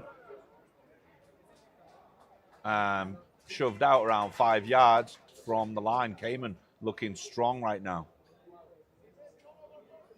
Cayman have some exciting developments underway as well. They have a already great rugby clubhouse, but they're going to be upgrading. Oh, nice. Getting one that will have 2 pitches, lights, and will really facilitate a lot more rugby locally on the island, and I mean, hopefully some more hosting as well. Yep. I've always had a great time playing in the Cayman Islands. Yeah, it's we got invited over this year, so I'm hoping to try and get my squad there November potentially. Great hosts. We've been there before. Did they do the World Cup qualifiers in Cayman one time? An Olympic qualifier in 2019. Is that what it was? Yeah. That was a good tournament, good stadium, great facilities, beautiful island, great people. And developing their rugby really, really well. Mercedes Foy on the women's side. I spent a lot of time with her over the last year or two. Big shout out, Mercedes. I'm sure you're watching. She's doing great things with the women's program over there and getting young girls into the game. Yep, they've recently brought on Graham Smith, who's better known as Smudge, and he's been doing great things as well. Of course, shout out to Mick Kehoe. Always doing his work. Yeah, it's an island. It's a small island, but they're good with their rugby. They invest properly with it. Take the time, build the youth programs, get into the schools, all of that. It's really nice. They're a very well-supported team. Yep. The community and businesses give a lot of support to the rugby, and it shows in what they're able to do. Grant Thornton, I think, is one of their big sponsors, so shout out to that company. Not a World Rugby sponsor, but they could if they wanted to, I'm sure. Spend some money at RAN, so I don't have to We top won and for tail with Kelson. Kelson whenever Kelson's here. For the Caribbean. So scrum here. See which way this goes. I think it's a Trinidad ball. Not a bad spot for them. They've got the pace out wide. They're sitting nice and deep, setting up for the attack. And they are dangerous in this position. Scrum set up in that 15 channel, so it's given them plenty of space to run at Cayman if they want. They just have to make sure that this scrum comes out clean.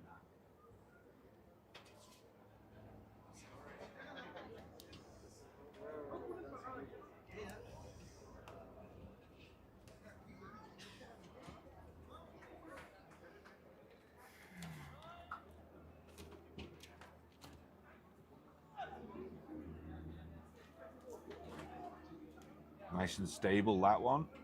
Trinidad did not move. So looking for a spot here. Loose ball goes awry there. Offside. Trinidad looking to go quickly. Do they do it? Yes, they do. They got the tap away well. That's got to be offside, surely. Yep, advantage, Trinidad and Tobago.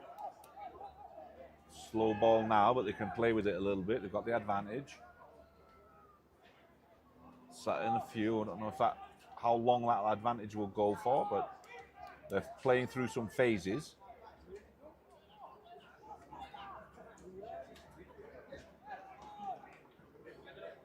Cayman slowly getting sucked in defensively. Yeah, this play really got exciting with the captain, Jasani Daniel, who just was able to read the game. And I've watched him come up in rugby, and I'm sure that he knows every law just as well as any of the referees here. So he knows when he can take advantage of those things. Give another advantage there. So referee's going to speak with them. There's a couple of penalties in a row, or a couple of infringements in a row. So Cayman finding themselves in trouble here under a bit of pressure from Trinidad and Tobago.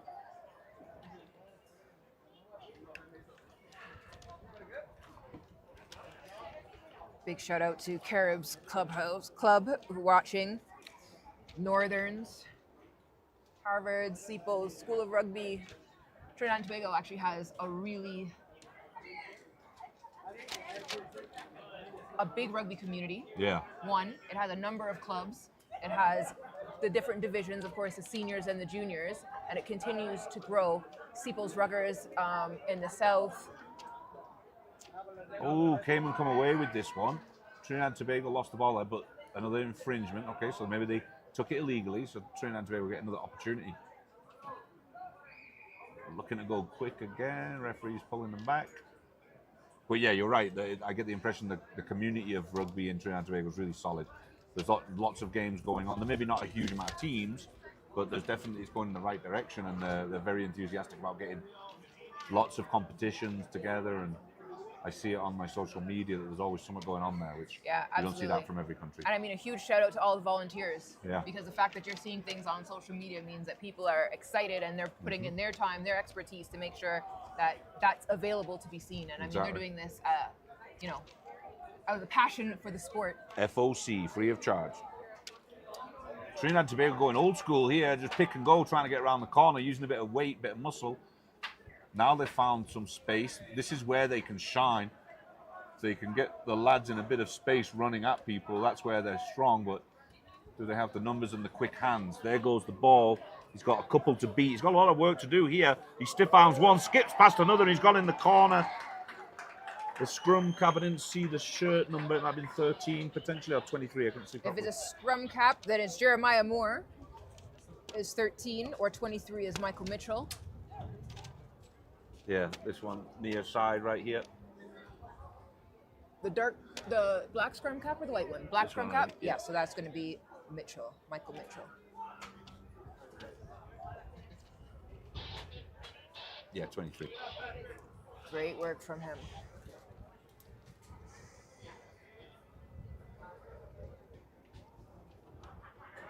Yeah, he had a lot of work to do, to be fair. He wasn't an easy try, but he did a great stiff arm on the first tackler. Second one, he just kind of skipped past him using the weight off that. Not a bad kick, but he's driving it into the wind. Unlucky, missed that one there. But Trinidad and Tobago 10, Cayman 5. Is that accurate? Cayman missed their kick earlier. Yep, no conversions as yet. 10-5. It's going to be a close one.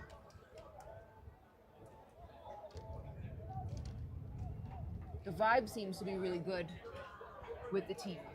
Like, you can see where sometimes it seems really stressful, but I'm seeing a lot of encouragement from teammates. You know, there was a high 10 just now on the TT team, and I think that makes it so nice when you're playing the game to really support and congratulate those good things. Yeah. You know, when you're under stress, sometimes it's easy to get frustrated, but it helps the teams to really keep their composure with that positivity. But I think that goes down to the coaching a lot, and I think World Rugby nowadays in the coaching courses are sort of, I think everyone's established that the positive side of being in a team works. It functions well as a way to improve morale, as play better together, and all of that. And I'm seeing it more and more where teams are very positive with with each other. It's reflective of the coaching, and I'm sure that's a trickle down in the system, you know.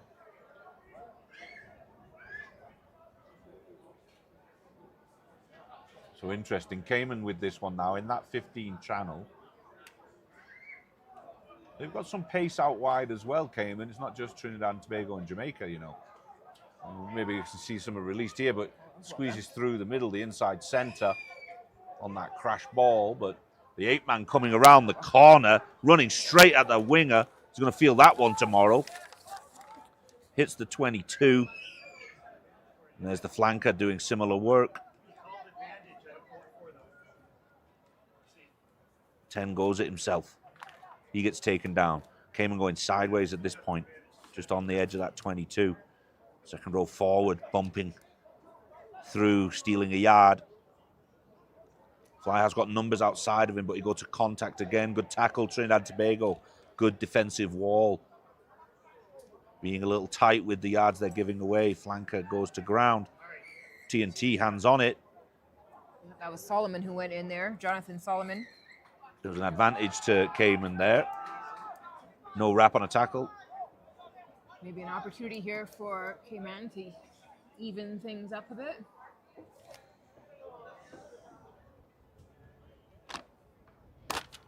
Again, goes to the corner rather than the point. He's looking for that line out maul situation again. It's strong, so you may as well use it. Yeah, and I think they're really confident in that. This is where I think Cayman can beat Trinidad and Tobago. Just this technical work that I think they spend a lot of time doing. A lot of their families are, from those kind of tier 1 nations. You get a lot of expats living in Cayman. Pass on that knowledge maybe from an England or a Australia kind of background.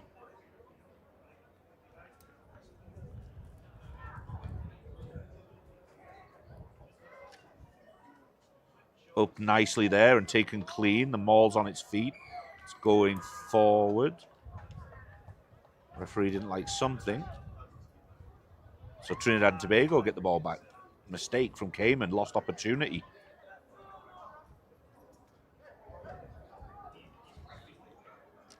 Looking to kick ahead. It's a decent kick into a bit of space.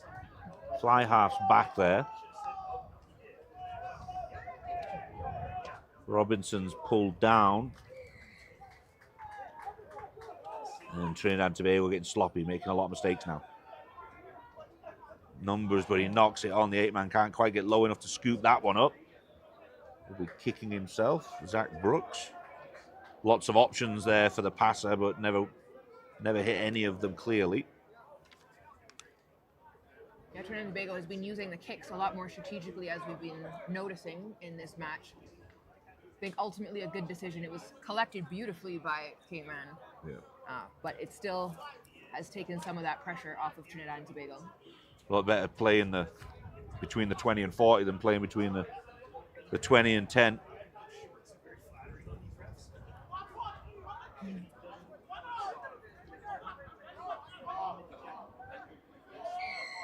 Slow to get out there. Cayman player kind of slowing the ball down. That defender was never back 10, so another penalty. Cayman are going to cause themselves some problems, and it's similar to earlier on back on their own try line. They're just not getting back quick enough. Trinidad and Tobago were very aggressive on the quick tap and go.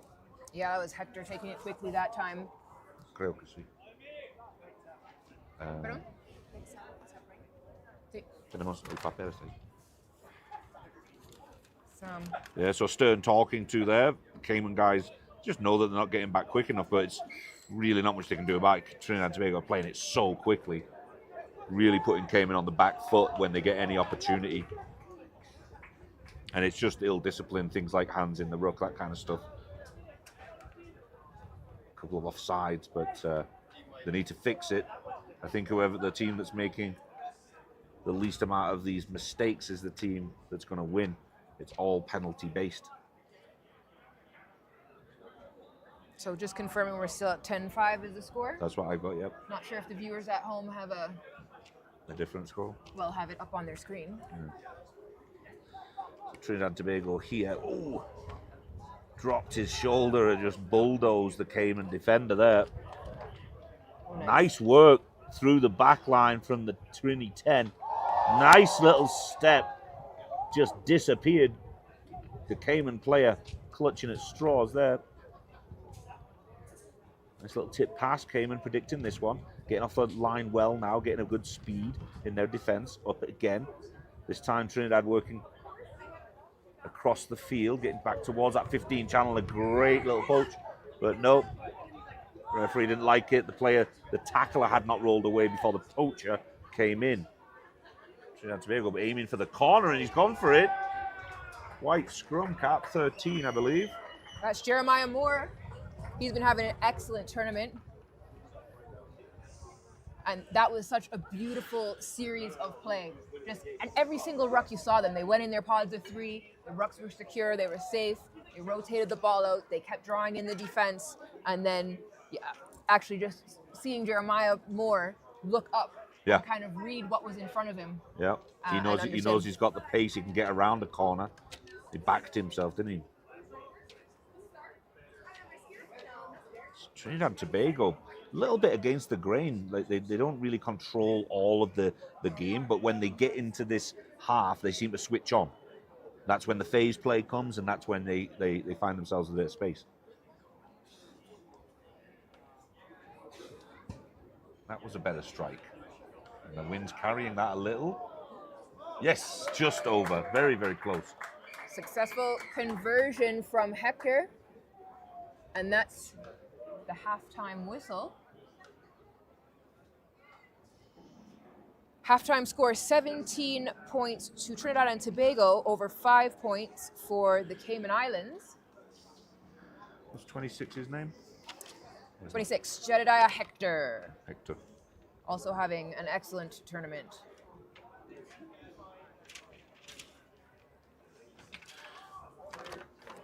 Yeah, we'll be back in just a couple of minutes, guys. Short turnarounds at halftime for these games. They're 20-minute halves, 5-minute breaks. So don't go too far away. We're going to stay right on live.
All right, ladies and gentlemen, welcome back.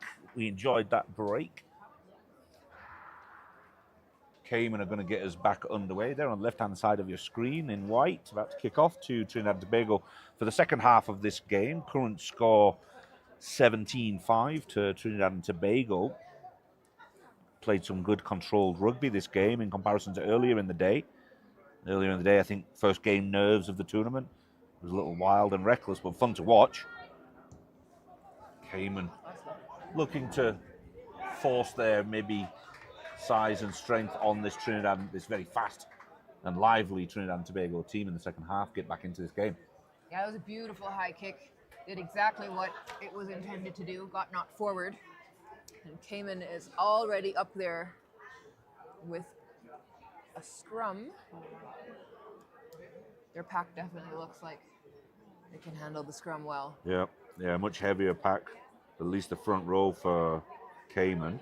Second row too. And that second row is not a tall, skinny second row for Cayman. They're a heavy set second row, which is a lot of weight going through the middle in a tight five for the slightly smaller Trinidad and Tobago team to deal with. But they do well there. Cayman do come away with it though, and cleanly. Looking for the crash ball from the outside centre. Recycled quickly, playing through the hands. Nice little tip past the 8 to the 5, but he drops it. Brooks at the last moment. Zach Brooks will be kicking himself for that one. He thought he was in. And Trinidad and Tobago come away and survive that one. That could have been a turning point for Cayman for sure. Good tackle there. Poacher's got his hands on it, but no. And the tackler again did not roll away quickly enough.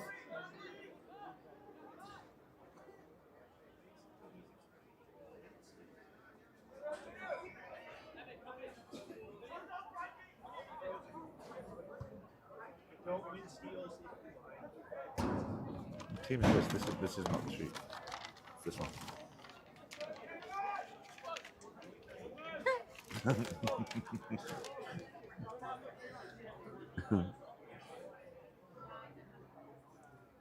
I have TT up here. Ah, okay. Yeah, that's TT. This is awesome. This is okay. Yeah, watching this team, this is, you know, when you see a group and you're like, all right, yeah, this group, if they stick together, Yep. they're going to be one of those. It's a young group. It's an athletic group. They're strong. They look like they've switched on as well. And they're playing smart rugby now too. A lot of knowledge of the game. You can Yeah. see the knowledge of the game. Yep. They're thinking through what they're doing rather than just running, you know, aimlessly. They really have improved the IQ over the last year or two. Ooh, survived that one quite well. That's where Trinidad and Tobago are dangerous. Loose ball, they'll skip through tackles, and they're quick. Good defense from Cayman covering across, though, to be fair. That was well done.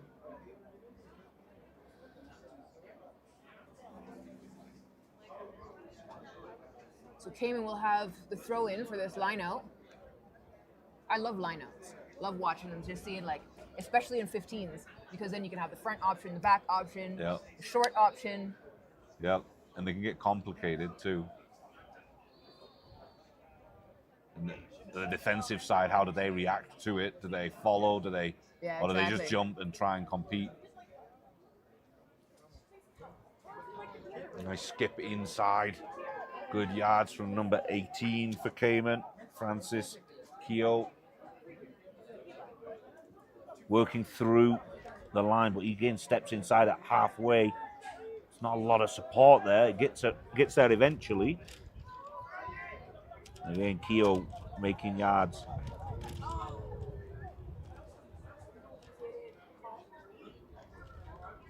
Loose ball this time. The outside centre from earlier. He carries well, but he's got his front row forward looking after him. This Cayman team now beginning to string some phases together. Oh, another one. Just those offloads are escaping this Cayman team, and Trinidad and Tobago come away with it once again. And again, a loose ball. This time Trinidad and Tobago. It did go backwards though, referee says. There's an urgency about Trinidad and Tobago at the moment. They want that ball out wide. It's going through another phase now though. Can they recycle quickly here? No scrum half to pick up, and the fly half drops it. Wasted opportunity there for Trinidad and Tobago.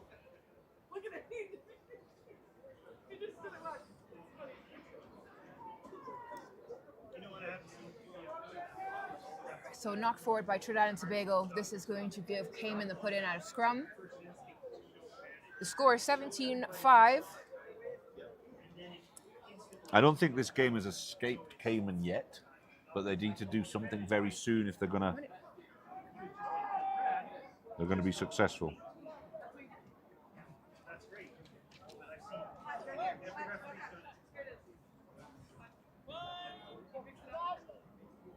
So neither team yet to score in this second half. Feels like we had a score in this half. No, we didn't.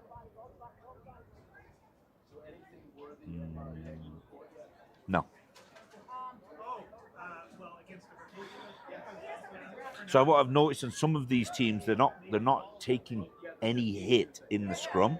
It's a little soft, and it's sometimes this time there's a hit. The last time they didn't have any hit, and I think the referee kind of spoke to them like, you need to be a bit more decisive in that area, otherwise it's dangerous ultimately. Yeah, absolutely. It's so difficult in the scrum if you aren't sure how much pressure is coming back, because you've balanced your body based on another scrum. If there's no hit, then sometimes it'll fall just as easily if there was a hit. Yeah. But some of those drills that you see athletes doing, and it looks kind of funny, but it's really getting them balanced. Problems for Cayman here, deep in their try zone. He clipped the posts on the back end, which is the dead ball line, but they've said play on. They've managed somehow to get out of there, and they're about 6 yards out, going through a couple of phases, looking for a bit of space on the top side. And there's opened up some space in that 5 channel. Great covering tackle from Trinidad and Tobago's winger. Cayman not really ready to attack. They look like they're catching the ball static right now. Longer pass this time, and here comes the kick. That's a good kick, and that's a swirling wind out there. He manages it well, though. He's looking for that counter-attack. The support is there in the form of Hector. Can he do something with it? Step back inside now. The flanker's light on his feet, and he's making good yards. Hector in support. The 10 in at the scrum half position. And there is the scrum half. Back to his right position. Attempts to chip through, but maybe doesn't connect correctly. Beautiful stuff. McKensley, number 13, really interesting player. Very lively, elusive. And again, Cayman not really looking like they're ready to attack at the moment. They're just waiting for the ball to land in their hands with no real structure. It's a little bit worrying. Fly half making something happen now. Got a bit of space on this near side. Jet Bennett, appropriate name. He's making some good yards. Gets them to the 22, and the forwards arrive in support to restructure. Not much going on out there for them in attack, but they find that little pop pass and break into the 22. Cayman working through some phases now, getting that front foot. There's McKensley again, wrapped up well this time. Liam Keogh working well, getting the ball over the top. The number 1 and captain for this Cayman team. Yeah, he's a great leader for his team.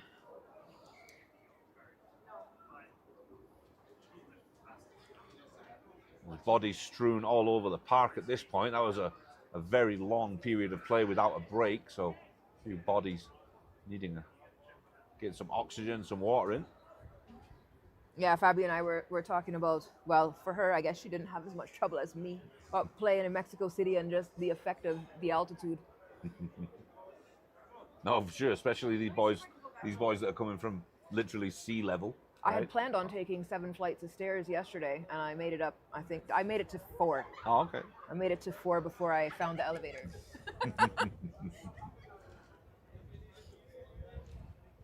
Yeah, for those of us living at sea level on islands, it's a big jump up. Yeah, but it's a really great opportunity to kind of understand that. I don't think it's something that you understand before you experience it. 100%. And then to know how that impacts your training and the things that you can do in training that can set you apart 100%. Yeah, if you walk away from this tournament and you've experienced a couple of, bad moments where you felt like your lungs are about to fall out your mouth, then all of a sudden you go back to training maybe with a different mentality and starting to pay attention to a few more details in what you're doing.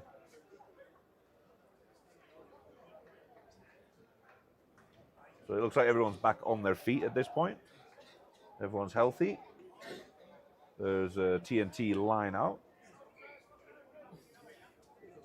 Cayman looking to compete front and back, but TNT somehow come away with it. Not straight. Oh, not straight. That's frustrating when you're in the lineout, especially when you've got it off. You feel like you've perfected it. Yeah, it went through, and then all of a sudden you get pulled back. So always blame the wind. Yeah. Oh, for sure. Yeah.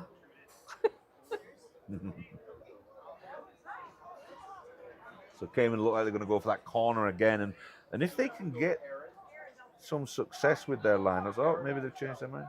No, they're going to give it a run. Line out to maul hasn't worked, so they're going to try something different. Oh. There's a set piece coming here, tapped and go, pass over the top. There's a couple of pods sitting there, playing it through the back. Interesting. Great work from Cayman. Yeah, that's lovely rugby. All those pods have come around the corner. Can Trinidad stop the barreling number 5 of Cayman, Kian Anderson? There's McKensley, the lad that I was talking about earlier, but he's been held up once again. Great defense, Trinidad and Tobago. He just needs to drop his hips a little bit there. He was already over the line. Keo, head down, looking at the line. He's not far away. There's Anderson. Anderson gets over. Finally, Anderson clawing this Cayman team back into the game. What a great example of how that pod play can be successful. Yeah, they used the second pod on that line. They didn't fire it at the first pod. They fired it at the second pod, but that first pod looped around, and they were right there by the time the fly half was offloading.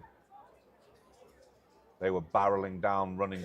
Now you've got a bunch of forwards running at an outside centre and a winger, and that's usually a mismatch.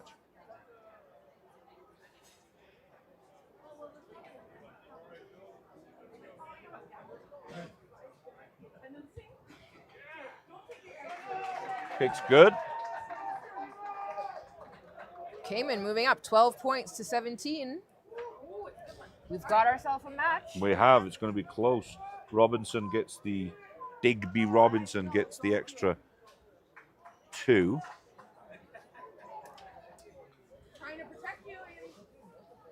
And Trinidad and Tobago are going to have to be really switched on.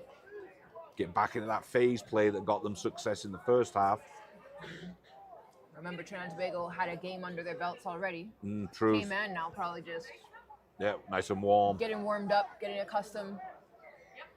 Trinidad batteries might be running low. Kick didn't go 10, so they'll go back to the middle.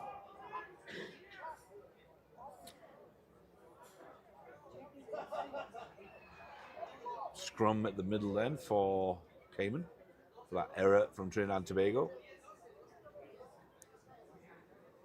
I'm seeing that a lot. A lot of those kicks aren't quite going 10. I don't know if there's a breeze down there or what's going on, but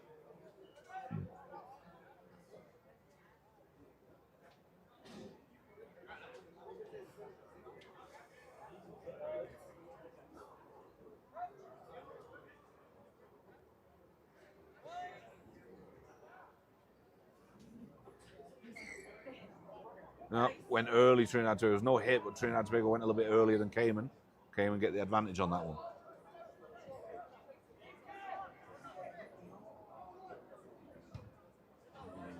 Didn't quite get a clean hit on that one. Sliced it off the side of the boot a little.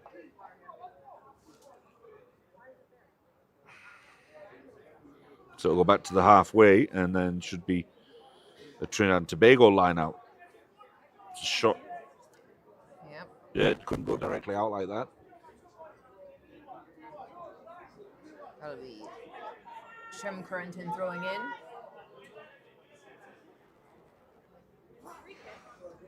Ooh, Cayman steal it. Ooh, Wow. big collision in there. Trinidad and Tobago somehow come away with it. The flanker looking at a direct run, but a direct tackle as well from Cayman. Number 5, Anderson, really having a good game today. Scampering back to recover. Second time we've seen this from Cayman. And Trinidad and Tobago getting the better of that one. Yeah, that was another kick from Trinidad and Tobago, and you can see the runners on it. You kind of see the advancement from kicking simply to give yourself space and breathing room, and then kicking because you've got somebody barreling down after it. Putting those wingers and fullbacks under some serious pressure. And this time it works out for them, so in a great position now with the scrum.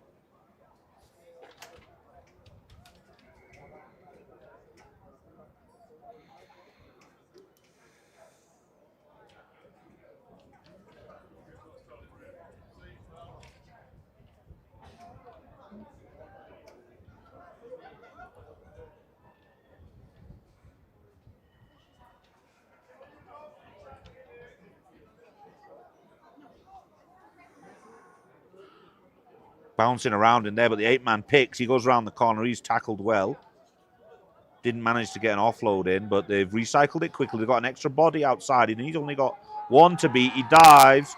Trinidad and Tobago score in the corner. That's Mitchell again. And Trinidad and Tobago has done really well using their wingers. Yeah, Just in Michael those- Mitchell, number 23. Those one-on-one situations, Trinidad and Tobago will come out on top every time. Yeah, he's also been chasing down a lot of the kicks. Yeah. And you see the difference it makes, even though the ball might be received by Cayman, because there's been a runner on and the team is coming up quickly. Quick mistake, and then all of a sudden now you've got a scrum, and now we've got space on the outside. Yeah. Good pressure from Trinidad and Tobago. So 22-12. 22, 2-12. 2-12. Lots of Just twos. slow that down. Yeah, there's a lot of twos in there.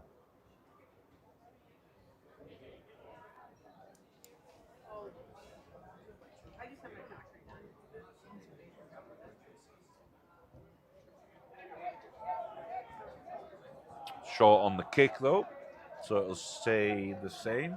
What was it? 22 points for Trinidad and Tobago, 12 points for the Cayman Islands.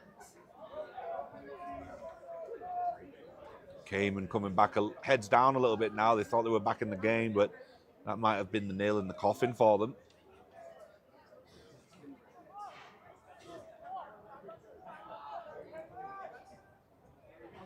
But to be fair to Trinidad and Tobago, they look hungry. They look like they want it. Cayman, I don't know if they're as energetic.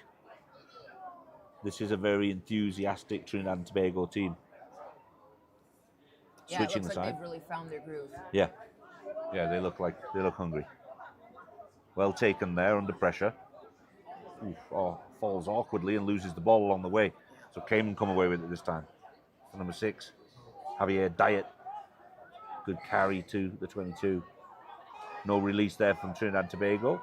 Takes the quick tap, working through the line. Crashed ball, looking for the offload. Pops it up. Keogh takes it on. Crossing, unfortunately. Just in the wrong spot. Oh, but talking. Trinidad and Tobago talking. Keogh's going direct. Who's going to get in front of him? There's 3 of them brave enough. He makes the stretch for the try. Referee cannot see it, but it looked good for me. Referee couldn't see it for the bodies. But it looked good from my side. Consultation with the AR.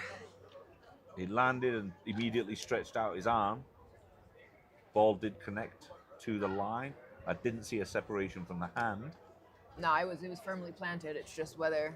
But the referee was on the other side. Yep. He does give it. AR There saw we what go. we saw. Beautiful. And Keogh this Yeah. time. Beautiful try.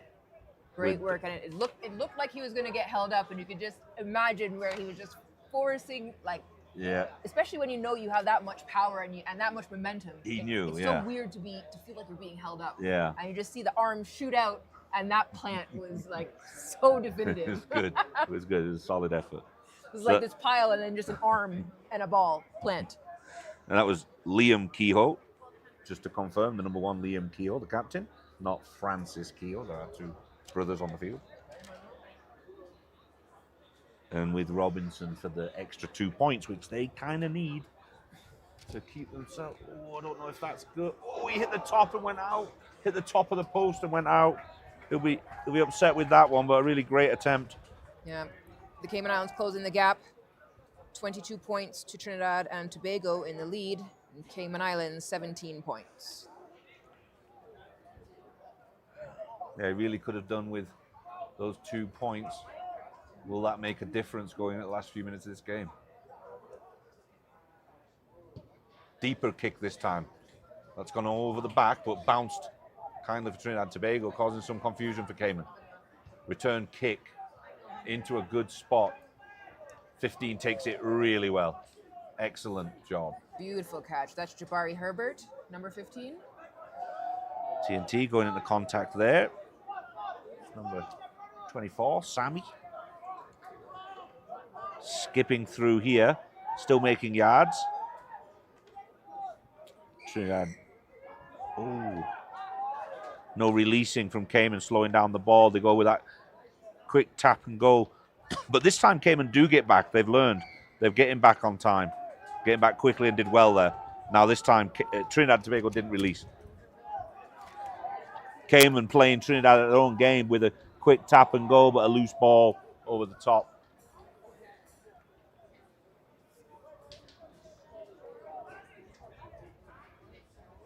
If there's a quick tap and go, that's always good, but you have to also be thoughtful of the fact that you may get isolated, because if it's quick and go for Cayman, you might leave your team behind.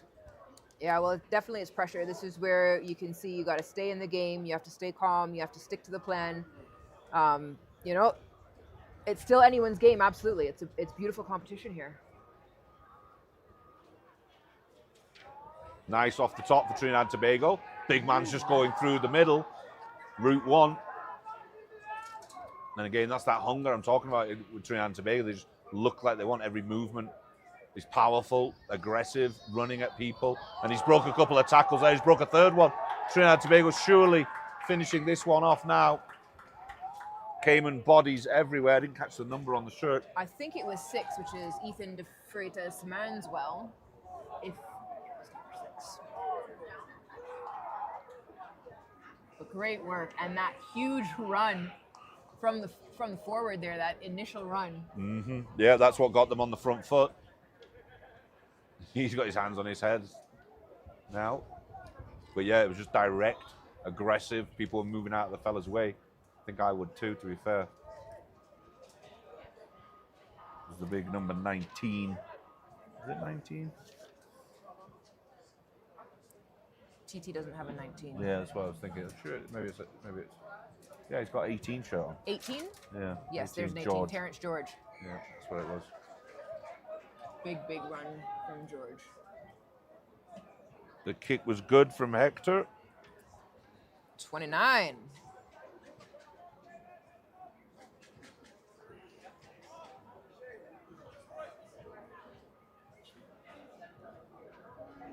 So Trinidad and Tobago making themselves a little bit more comfortable now.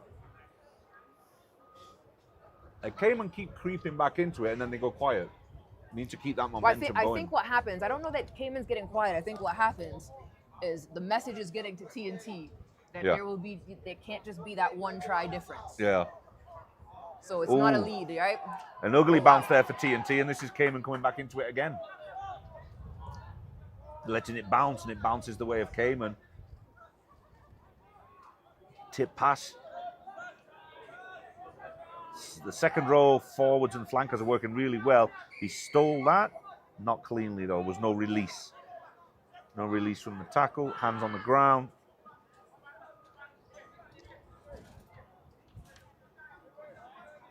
Yeah, it really looks like that's the message, because you think, okay, we're ahead. But if you're only ahead by a try and a conversion, then it's best you think that you're drawn.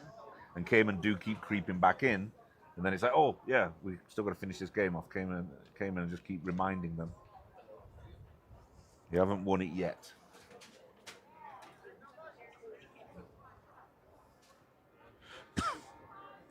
I got 29-17 right now. We are indeed, Gavin, 29-17 in favor of Trinidad and Tobago over the Cayman Islands.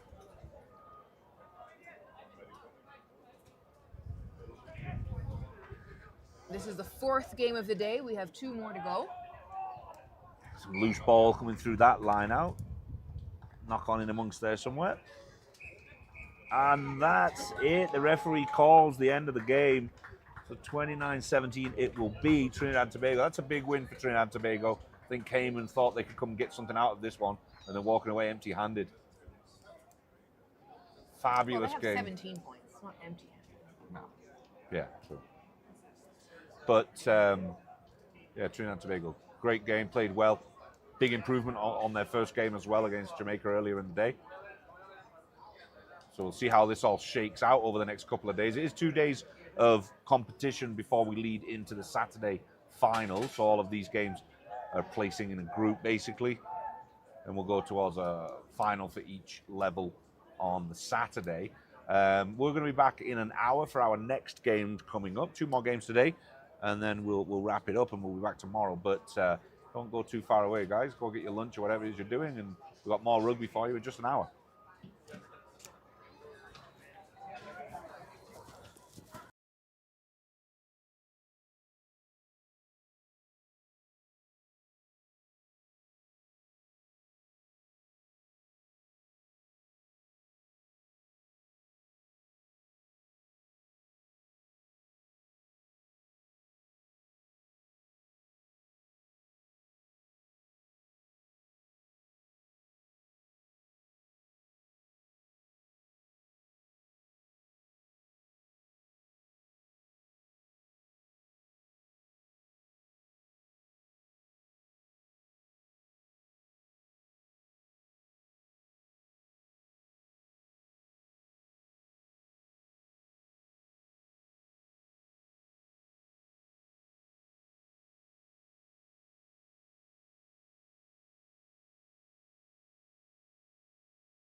Querétaro, México.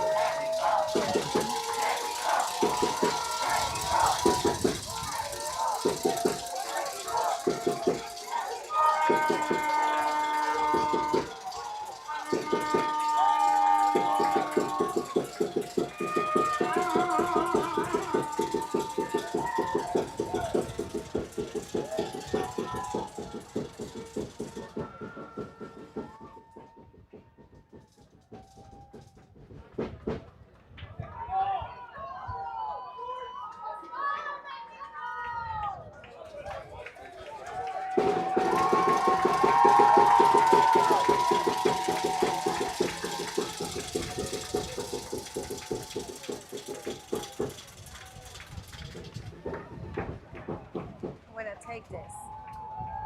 Welcome, ladies and gentlemen. Thank you for that break. Much appreciated. We've got USA against Mexico coming up right now. So the energy is here again going into the penultimate game of the day. I'm Gavin McClevey. Alongside me is the fabulous Fabiola de la Cruz, the local girl commentating with me today. Obviously, we've got Mexico playing. She's from Mexico. It's appropriate. I'm a new American citizen, so I guess that's appropriate too. I'll take it, even though I'm a funny talker. But welcome, guys. This is going to be a good one. It's always a great battle. Mexico, USA. USA came out strong earlier in the day. Mexico are looking good. They look up for it. What do you think is going to be happening here today, Fabiola, for this one? Me parece que va a ser un juego muy interesante. Estados Unidos venció a Bermuda por la mañana en su primer juego. Posteriormente México jugó contra Bermuda también y también le ganaron. Sabemos que Estados Unidos es un equipo duro, es un equipo rápido y es un equipo de chicos que saben jugar a pesar de que son muy jóvenes. Tienen un muy buen sistema de juego. Sin embargo, los mexicanos también tienen mucho que ofrecer, tienen mucha garra y son jugadores que ya hemos visto muchas veces antes con mucha voluntad de juego. Yeah, two teams structured very well, as Fabiola was saying, and two teams that are dangerous in attack and great in defense as well. USA didn't have to do too much defending earlier on today, though. Dominant win early in the day over against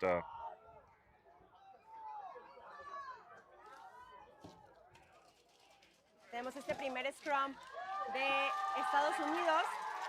Lo gana Estados Unidos, sin embargo la defensa de México sube rapidísimo. Logran frenar un poco el avance de Estados Unidos. El número 2, Seth Talí, avanzando. México a la defensa. Una defensa bastante bien organizada, me parece. Yeah, they're going to have to be good defensively, this Mexico team. USA were powerful earlier in the day. They're going that short side. They've got the right numbers. There's an extra man outside if they can find him. One more pass. Fullback comes in to cover. Referee stopped the game. It's going to get spicy out there between these two boys for sure. These two groups of boys. Los mexicanos entraron un poco flojos en el juego anterior contra Bermuda, incluso el primer try lo anotó Bermuda y este primer momento de juego me parece que México entró con todo lo que le faltó entrar durante el juego de Bermuda. Yeah, whatever was missing from that first game, definitely. They're coming in and turning it up. They've got the local crowd behind them, of course, which is always loud here in Mexico. Over the last 8 or 9 years, I've never seen a quiet Mexico crowd. Sí, la porra de México siempre es muy como contundente también, ¿no? Es una porra que siempre está apoyando al país. Big maul here. The 9 goes up. Oh, did he drop the ball? Oh, foolish. Showboating. Sí. Drop the ball. And I don't feel bad about it. Lamentablemente, Estados Unidos no logra concretar esa anotación. Hace un knock-on. Y bueno, la pelota pasa a ser de México en esta ocasión. Yo creo que este es un muy buen momento de los mexicanos para organizarse y salir de zona roja y empezar a armar su jugada y el juego que ya conocemos que México tiene. Yeah, Mexico could have been punished there, but foolish work from the young 9. Pérez Nieto. Pérez Nieto de México, el número 9.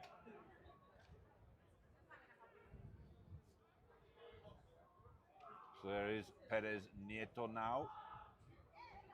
deep into their try zone, and a decent kick. Don't know how far it got, not quite to the 22. So Mexico got themselves out of that problem area. USA got to be frustrated with Thorndike dropping ball forward for that potential try, but I get the feeling they've got a lot more opportunities coming. Pero me parece importante y fue una muy buena decisión de México salir por lo menos de los 5 metros, ¿no? Que son peligrosísimos, y más con un equipo como Estados Unidos, que cualquier error, cualquier distracción que tú tengas, la va a aprovechar y la va a usar en tu contra. Yeah, you have to be clinical in that kind of area, otherwise it gets ugly. Mexico stealing that one. Big kick, bit of pressure on him. Goes straight out, I believe. USA looking for the quick line out. They get it. Mexico celebrating. They need to concentrate. Got work to do here. Tackles are coming in. Into that 5-yard channel now. USA dominating over the ruck.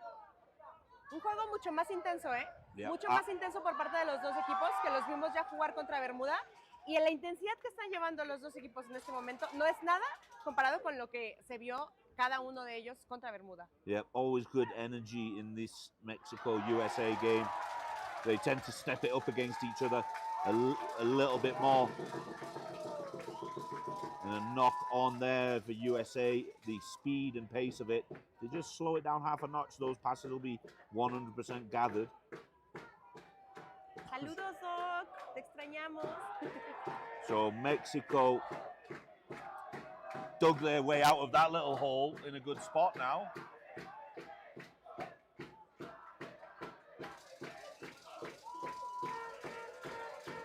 Podemos escuchar a la porra de México alentando al equipo. Claro, al ser los locales son los favoritos, ¿no? Y estos últimos 3 años que se ha hecho aquí, Yep. la porra siempre se ha hecho presente. Mexico looks strong this year, though. I feel like they'll go far. Working it back across to the middle of the park now. USA defensive line off that line quickly, but just going in over the top there. They've got to be careful with their discipline, USA. 2 or 3 errors have put themselves into their own half now with this line out kick, should it be successful. Looking for a bit more depth. He's got a bit of wind behind him. I don't know if it's going out, though. That's a good Sí, kick. salió. Nope. Sí, salió. No, it went out the back. Unfortunate. Just that wind carried it.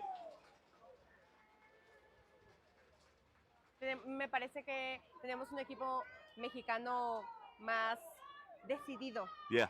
Mucho más decidido. More confident. Sí, mucho more más confiado, decisive. exactamente. Y Estados Unidos, bueno, Estados Unidos sabemos que es un equipo que sabe resolver cualquier situación en cuestión de segundos. Resuelve y le da la vuelta a lo que pase y sigue, ¿no? Mm-hmm.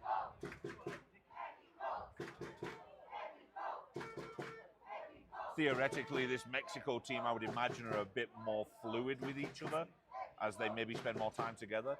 The USA team, much bigger place. They are pulling from many, many different colleges and schools across the country, this CRAA group. México también, este equipo es de todas las partes del país. Tenemos chicos del norte, chicos del centro, chicos del sur, incluso algunos chicos que vienen de Estados Unidos también, Right, representando a México. That's true. Richie, I think, is from California, for example. That's a good point. Oh, the offload worked. Hands are in there, but didn't work out for them. USA still on the attack, trying to break down this Mexico team again. It's coming quick. Good run from the 3. He manages to offload it. Nice little Ahí pop está el up. primer try.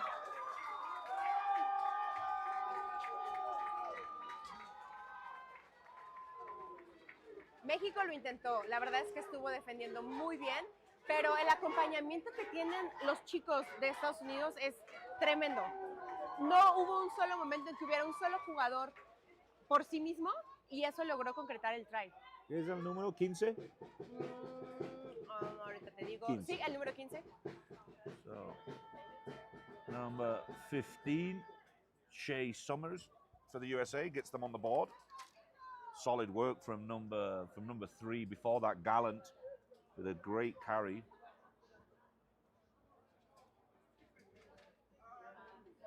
Vamos a ver si Thank you. si Estados Unidos logra darle otros 2 puntos al marcador.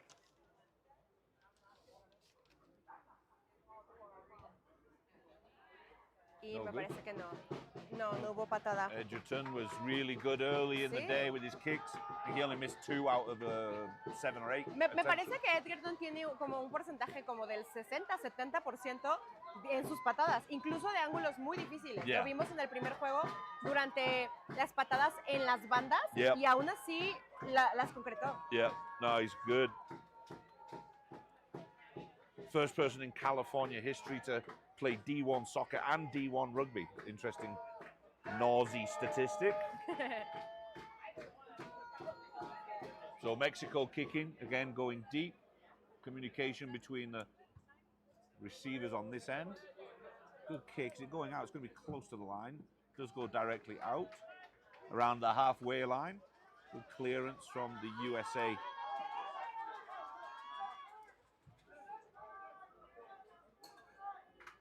The USA winger, 14. 14, Jacob Gandhi. Managed to get himself on the score sheet early on today. Mexico line out to the front. Hands in there, but Mexico come away with it. Nice little step from the scrum half. They stumbles afterwards. Picking and going around the corner here by the looks of it. USA have to be careful of the offside. There was no separation there, so just slowing the ball down for the USA. Me parece que es un juego bastante apretado, ¿eh? Yeah. Para el tiempo que llevamos y que Estados Unidos solamente lleve un try, México ha sabido contenerlo bastante bien y en el momento que tiene la pelota está proponiendo todo el tiempo. Y me encanta ver esa actitud. Big counter ruck came in there from USA, putting Mexico under pressure. So Mexico have got some scrappy ball here. They're going back a little bit.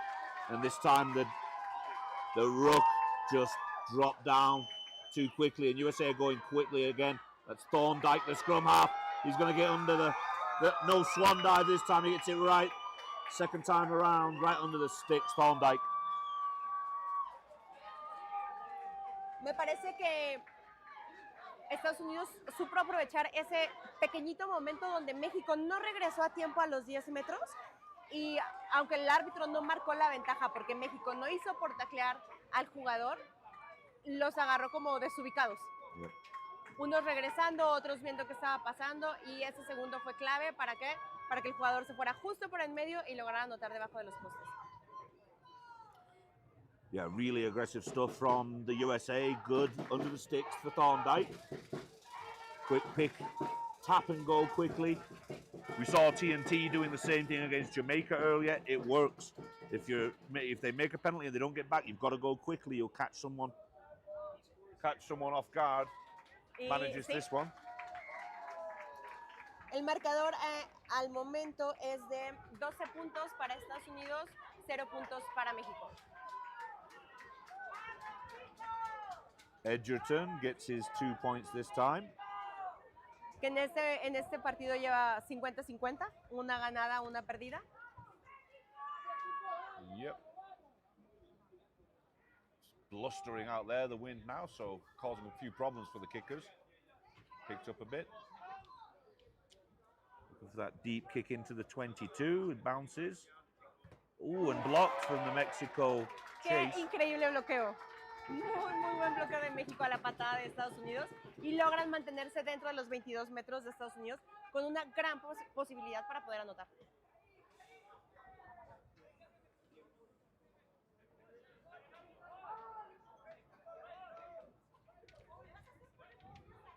Jonathan Solomon for Mexico with that block.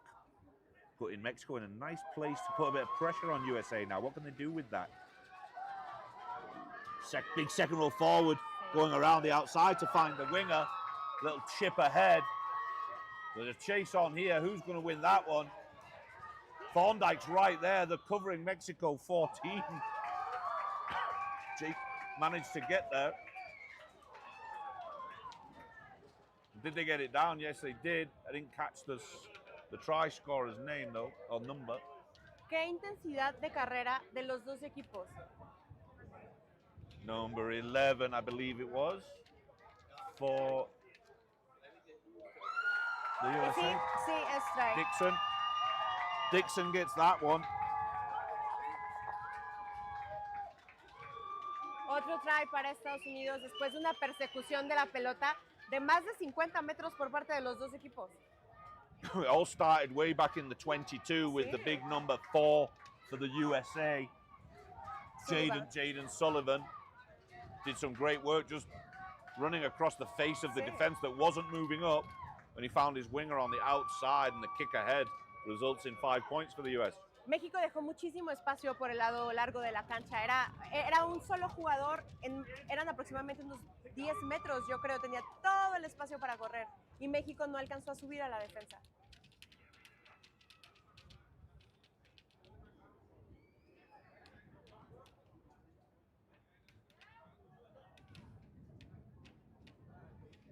Nope, no good Edgerton on this one. So 17-0 I've got. Exactamente 17-0. El marcador en este momento es de 17-0. Espero que estén viendo el partido porque está increíblemente intenso. Los dos equipos están jugando muy bien, muy bien.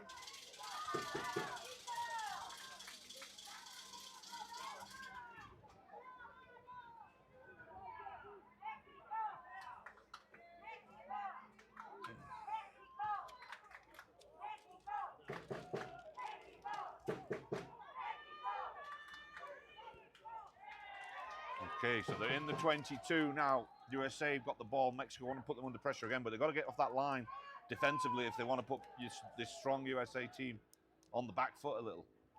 Going in the same direction, looping around, forward pass. Says the referee. USA not happy with that decision, but Pero son las cosas que pasan cuando subes a presionar. yeah. Son el tipo de cosas que pasan cuando tú tienes cuando tienes la decisión de estar ahí en la defensa. Te tardas en la defensa, les das espacio para que actúen. Yep. Y If the USA are on attack and they've got plenty of space, they don't have to worry too much about someone hitting them. But if you take that space away, then you take away the decision time. exactamente. Make that decision a little bit quicker, and then all of a sudden you're making mistakes. That's Sí, what siempre Mexico's got to decidir hope bajo for. presión es un poco más complicado. So Mexico ball in, coming this way. Oh, a little out the back pass. Lovely stuff. Manages to get to the wing, and now they are inside the 22. Hands are on it. He manages to get cleaned out by Mexico. Good work, the Mexico counter-up. That was size, surely.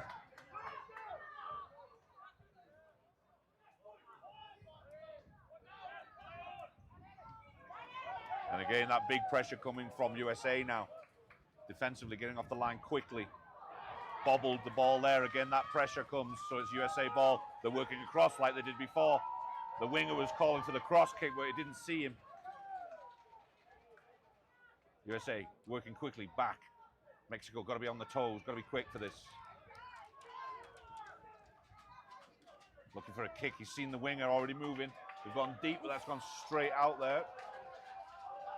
It touched someone's hand, apparently. Touched one of the attempted blockers for Mexico. I didn't see it, but the referee did.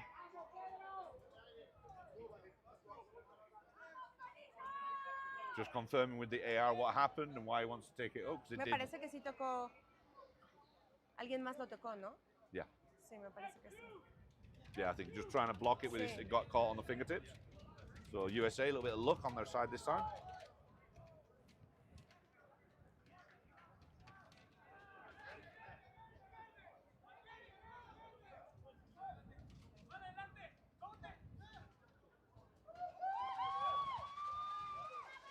Going through the hands now, going through the back line.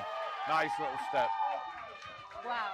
Shoulder on the number 8. Vincent Graham, the number 8 for the USA.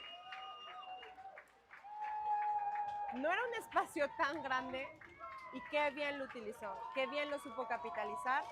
No paró su carrera y terminó haciendo su anotación justo debajo de los postes.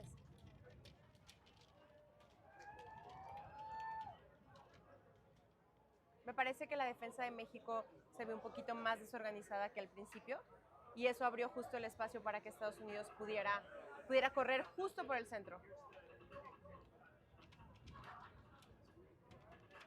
Vamos a ver nuevamente a Edgerton intentando la patada.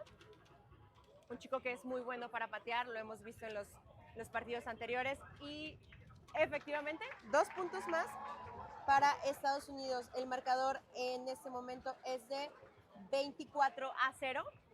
Estados Unidos, este chico es un crack pateando, lo vimos hace rato, lo vimos en el partido contra Bermuda. Los dos equipos ya jugaron contra Bermuda. El primer juego fue Estados Unidos contra Bermuda, el segundo fue México contra Bermuda, y ambos le ganaron a Bermuda, pero particularmente Edgerton, la mayoría de las patadas, no importa de qué ángulo, tiene la capacidad de darle los puntos extras a Estados Unidos. Flynn O'Connell with the try earlier, not Graham. They changed some numbers on us on the shirts. Corrected there. That's a great kick. 50-22. Claro que sí. Sí, es de Estados Unidos, sí, es un 50-22. Una patada muy alta y muy profunda. Great kick from Thorndike into the 22. Bosco with the line out. Throw in.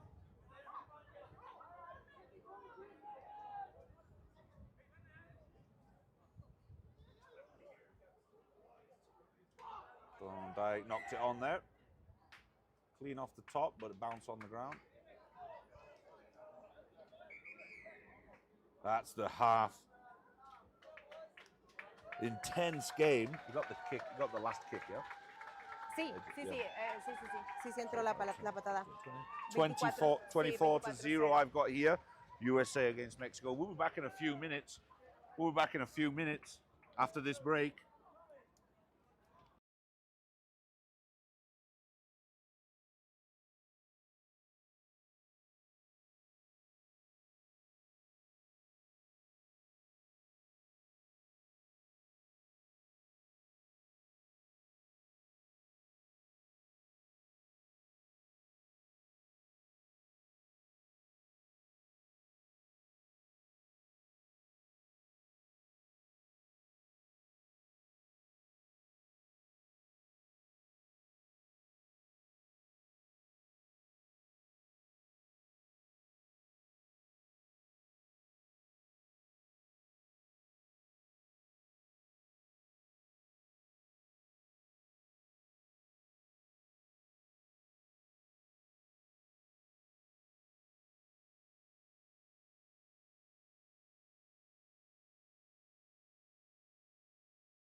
de este juego aquí en FC Total en Querétaro. Estamos viendo a México de color verde y a Estados Unidos de blanco y rayas rojas. El marcador al momento es de 24-0 a favor de Estados Unidos.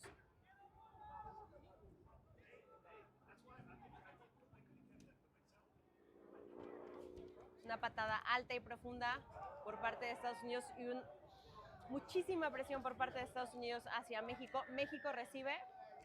Tenemos el tacleador no sale, entonces la pelota es para México.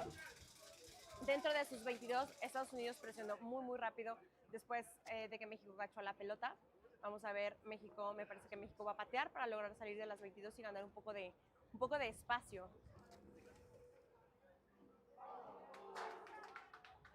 Efectivamente, con esa patada México logra salir de su zona de 22 metros. México ha estado jugando de manera muy propositiva durante este primer tiempo, un juego muy intenso para ambos equipos. Creo que es una de las cosas que más nos gusta de este tipo de juegos en chicos tan jóvenes que juegan con una intensidad y con una emoción impresionante. Siguen aprendiendo y sin embargo son muy propositivos, muy emotivos a la hora de jugar y tienen mucho que dar todavía. México se acomoda para su line out.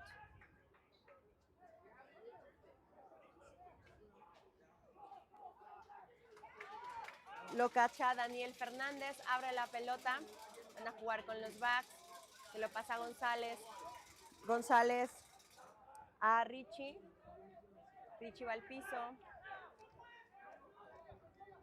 Estados Unidos sigue presionando bastante bien.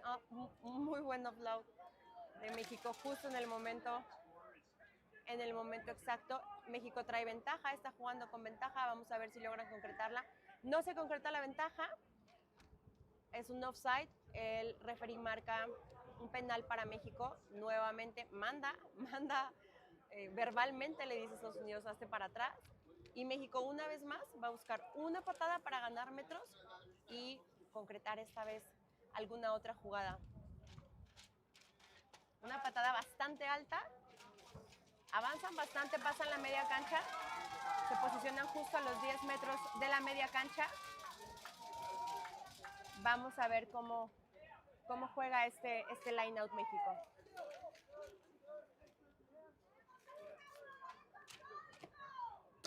Ok. Esto es aquí. Ok. Line out para México. All right, what we got going on? We need a ball down there.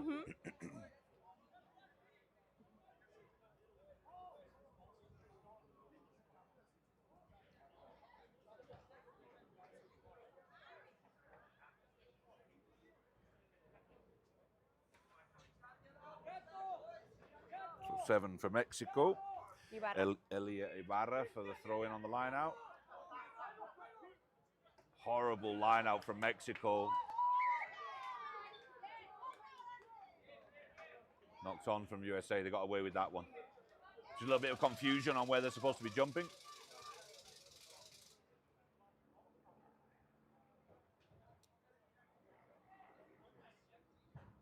Thorndike getting a bit chatty with the referee. He's going to find himself on the wrong side of the ref sooner or later.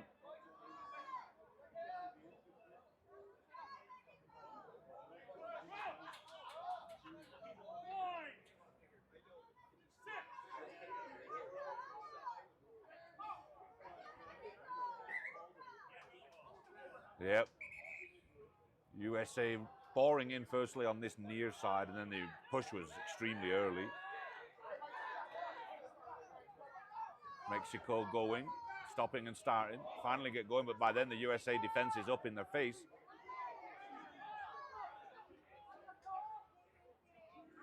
Again, quick pressure from USA, manages to get the pass away. Big hit on the 23 of Mexico.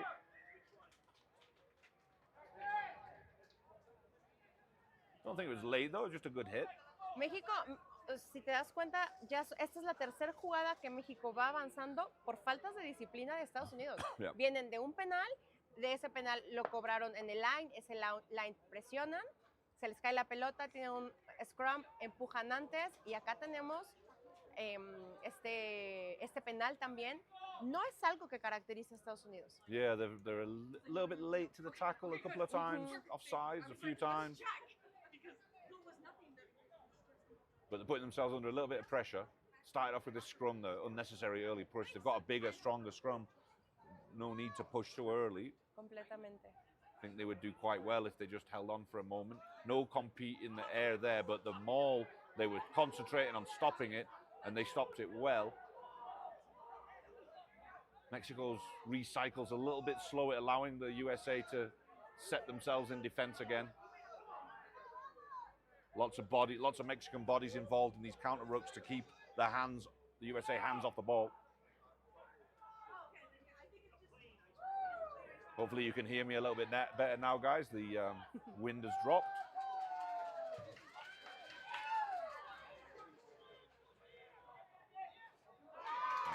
There, looking to make some good yards on the top side.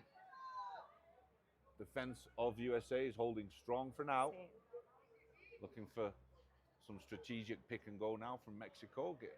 Squeeze a few more yards, pull in a few more defenders, hopefully. Sabemos que la defensa de Estados Unidos siempre es muy fuerte. Yep.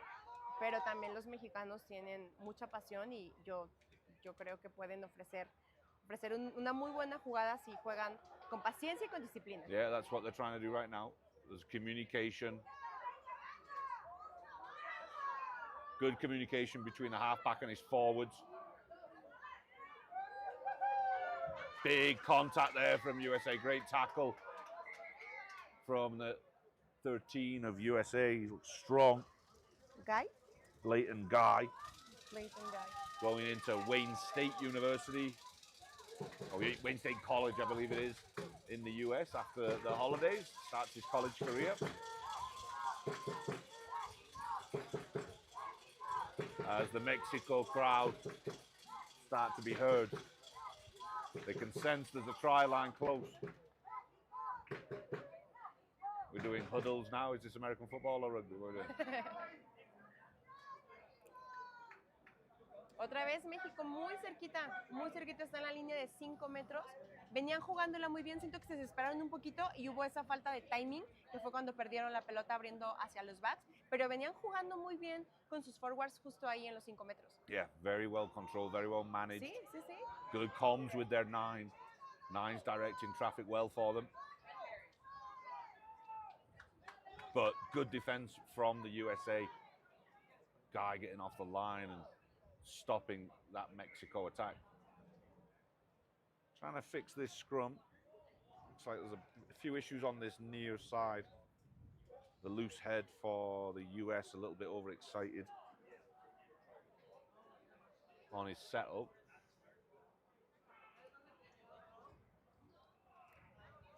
México supo jugar muy bien sus scrums en el partido contra Bermuda y así lograron anotar. Vamos a ver si pueden hacerlo. But it's a much bigger scrum Sí. there, and they got the ball out cleanly though, Mexico. They did well to hook. Again, another big contact in the middle of the park. These Mexico inside and outside centers are really struggling to break through. Mexico attacks going backwards now, outside of their 22. Oh, we got an issue. There's a yellow there for the US. Number 12, I didn't catch what it is he did. Oh, high tackle, high contact in that last one. So that's the number 12 for USA. El marcador en este momento sigue siendo de 24 a favor de Estados Unidos, 0 puntos México. Es importante recordar que recientemente, el 1 de julio, se empezó a aplicar este cambio en la ley sobre el tema de la altura del tackle y estamos viendo cómo los referees durante este torneo han estado muy atentos a empezar a aplicarlo ya de manera ordinaria, ¿no? Yeah, they've lowered the tackle height again. It's been tested out in one of the junior competitions recently over in Europe. Now it's below the sternum, so there's all of the intricacies around that. Probably best go on to social media and see what World Rugby's put out for that, and we're trying to use it here, or they've initially introduced it here as the new law. So interesting. Got to get those tackles low. There are a couple of exceptions, like pick and go situations close to the try line. Así es. You can still have a shoulder-to-shoulder contact at least, but Además, también creo que en estas categorías donde siguen siendo formativas aún para los chicos, pues es muy bueno para ellos empezar a automatizarlo y a mecanizarlo porque les va a permitir If it becomes exactamente, habit exactamente. earlier. The attempted slap back didn't work out, but good athletic attempt. Good kick there for Mexico, put themselves back in a good position. USA have no issue countering the maul, as we saw earlier. Mexico are going to have to pull out a couple of tricks, see how they manage this one. México ya lleva varios minutos acercándose, no lo concreta, pero ya está ahí. Ooh, short ball. Ya está ahí, ya está ahí, ya está Short ahí. ball to the hook. And the 7 gets over. Great little move from Mexico. Ya estaba ahí.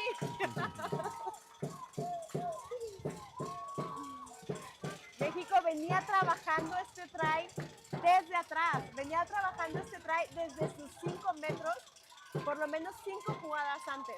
Tuvo la paciencia, tuvo la disciplina, tuvo el orden y lograron su try. Yeah, they deserve some points there, Mexico. They've been knocking on the door for a while, haven't they?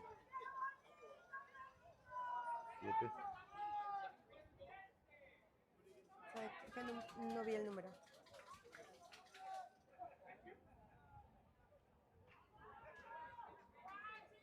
Yeah, that's it. 7. Elliot Ibarra. ¿Elliot Ibarra? Sí. Y la conversión no fue buena. No good on El the marcador conversion. en este momento es 24, Estados Unidos 5, México. Yeah, Mexico dragged themselves back into this game. Worked well for the last, 10 minutes or whatever it is that's been going on in this second half.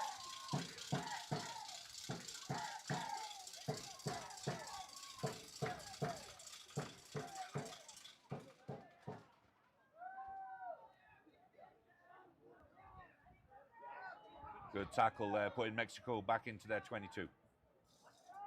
USA will be looking to put pressure on Mexico here. Looking for the kick. He's got some protection. No, using the pod first. Set the platform. Second cycle. Here comes the kick now. Nice little spot there. He's found a bit of grass. Bounces kindly for the fullback. He's looking for a beautiful spot, but that's going to go straight out the back, unfortunately. Unlucky. Just didn't quite connect with it. Good kick from Mexico. USA response wasn't great.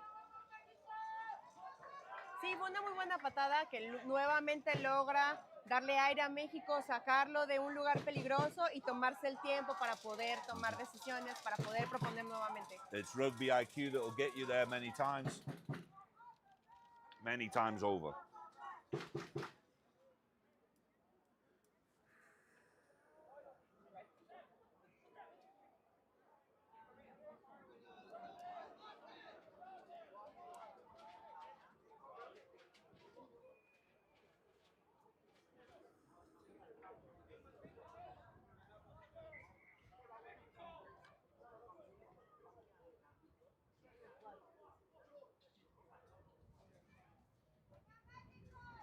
So, substitution here. Bosco off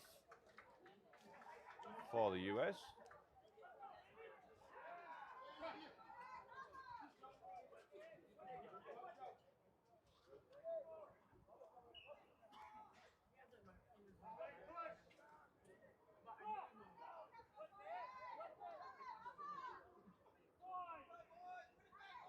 See how this switch looks in the front row for the US. Strong.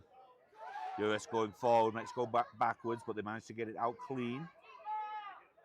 Long pass there, bounces, puts the winger under a bit of pressure. Tumbled out right in front of the US bench.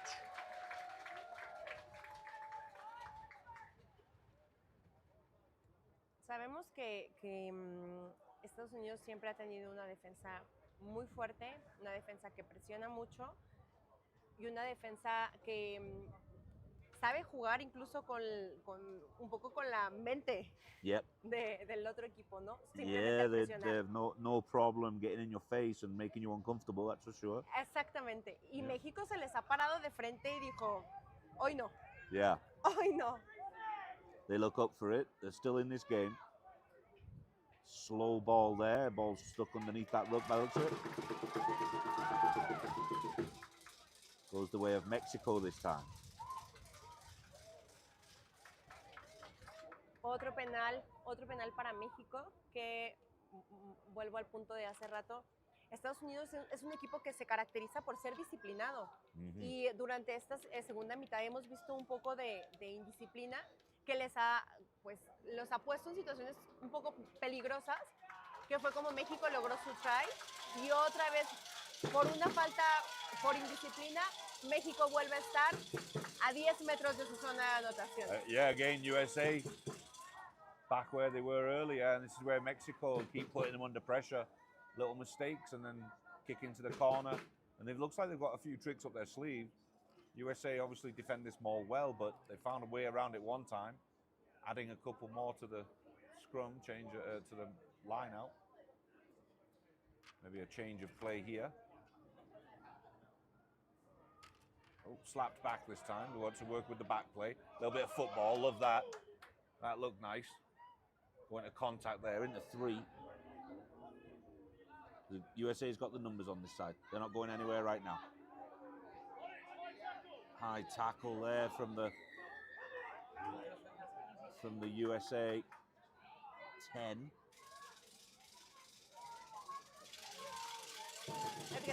Edgerton put a shoulder in the face. It's way above anything, way above old rules and new rules. So again, another mistake. Mexico kicking poorly this time, straight out the back. Oh, didn't go out. Edgerton had to tap it down.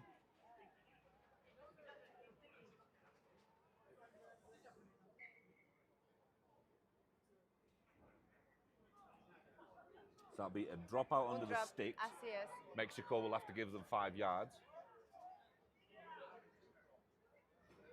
Meters, sorry.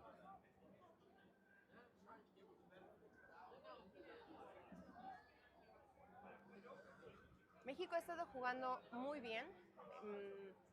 Me gusta mucho que no los veo ni desconcentrados, ni desconfiados. Tal vez les falta un poco de experiencia. Yeah, no, pero actitud y they seem disciplina focused. tienen. Sí. They seem focused, the attitude's right. Just can't seem to get through that defensive wall as much as they would like. Fernandez this time bundled out and manhandled by the strong US defense.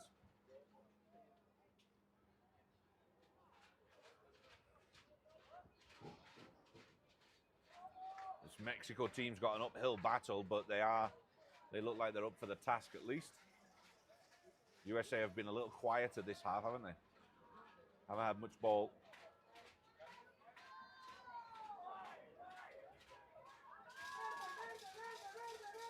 No challenge there, really. Looking to attack with their big centers. Now coming around the outside, they found some space. Oh, couldn't quite reel that one in. Veníamos de una ventaja de no-con. México no concreta la ventaja, entonces se va a cobrar el scrum a favor de México. Nuevamente México en una buena posición para acercarse al try o hacer otra anotación, ¿no? Si te fijas, toda esta segunda mitad, México ha tenido a Estados Unidos dentro de su mitad del campo. Yeah, now USA hasn't spent much time in the Mexican half, that's for sure. They haven't been able to get out of here. Mexico's done really well just trying to pin the US back. Whether it's with the kicks to the corner or the scrums. Notice the flanker. The flanker's not on the prop right now. The flanker was on the second roll forward for Mexico. Interesting. So Mexico come away with this. Running from deep.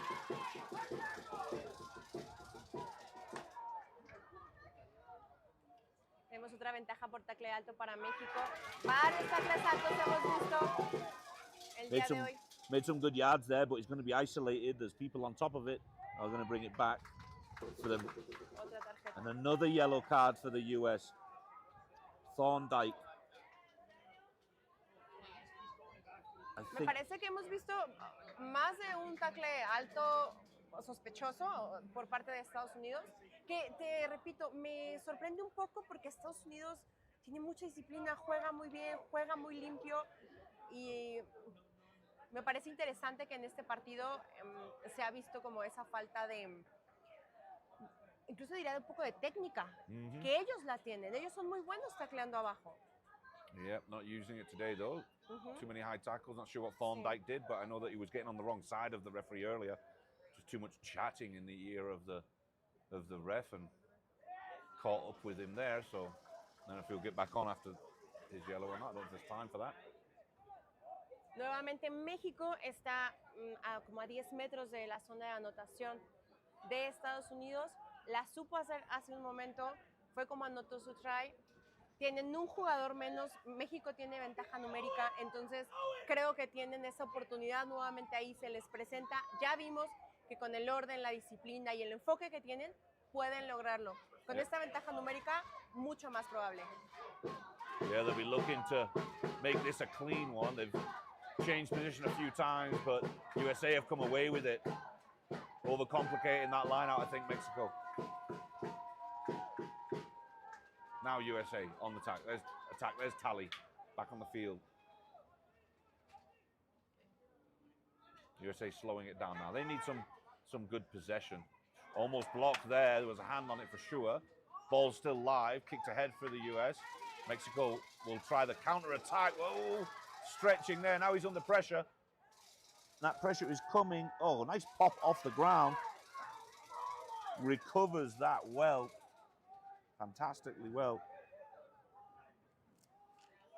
O'Valley was the one that scooped that ball up, number 20. Working across, not much space down that 5-yard channel there. And again, Mexico bundled out by the US.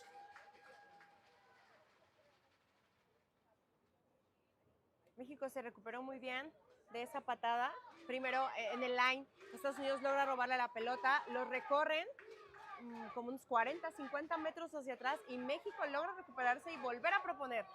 Este equipo mexicano, que es relativamente nuevo, son muchos nuevos, no estamos viendo tantos chicos que estuvieron en el equipo el año pasado, lo está haciendo muy, muy bien. But much improved, for sure. Sí, definitivamente. The development is working. Oh, did that go forward? He slapped it back. They've let him get away with that. It did bounce backwards first. And a good deep kick. Gives the US something to think about. He's got to find some space because he's not running the ball now. Kicked into the wind a little bit, and they've managed to keep it in also. The attack is on. Ankle tap. Oh, he looks for the pass. The worst possible time, just as there's a hand on it. But that's the game. What a great game. Not the result Mexico wanted. I have 24-5. Exactamente, 24-5. USA basically played the first half and didn't show up in the second half.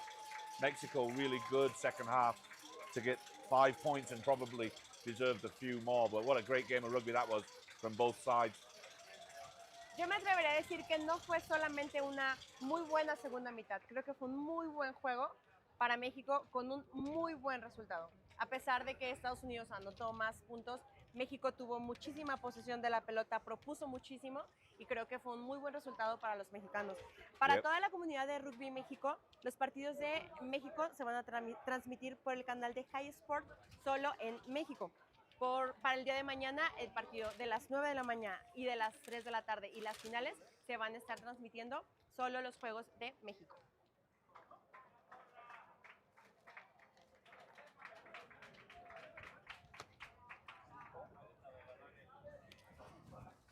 Next one we've got coming up is Cayman, Jamaica in just 10 short minutes. So stick around, don't go too far away. We'll clock off for now, but we're back in 10 minutes for the last game of the day, Cayman Islands against Jamaica.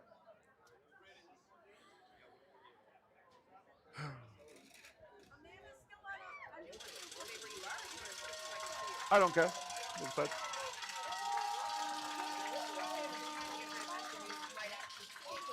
Ah.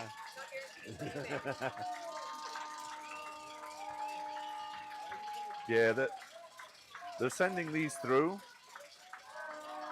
but I'm getting them so slow because the internet's crap.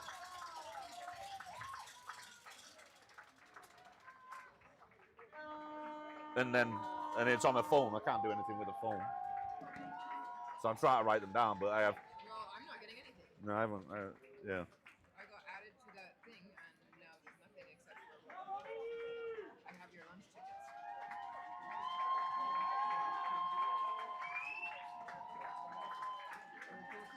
Oh, we do have Jamaica. Okay. Yeah, but it's just.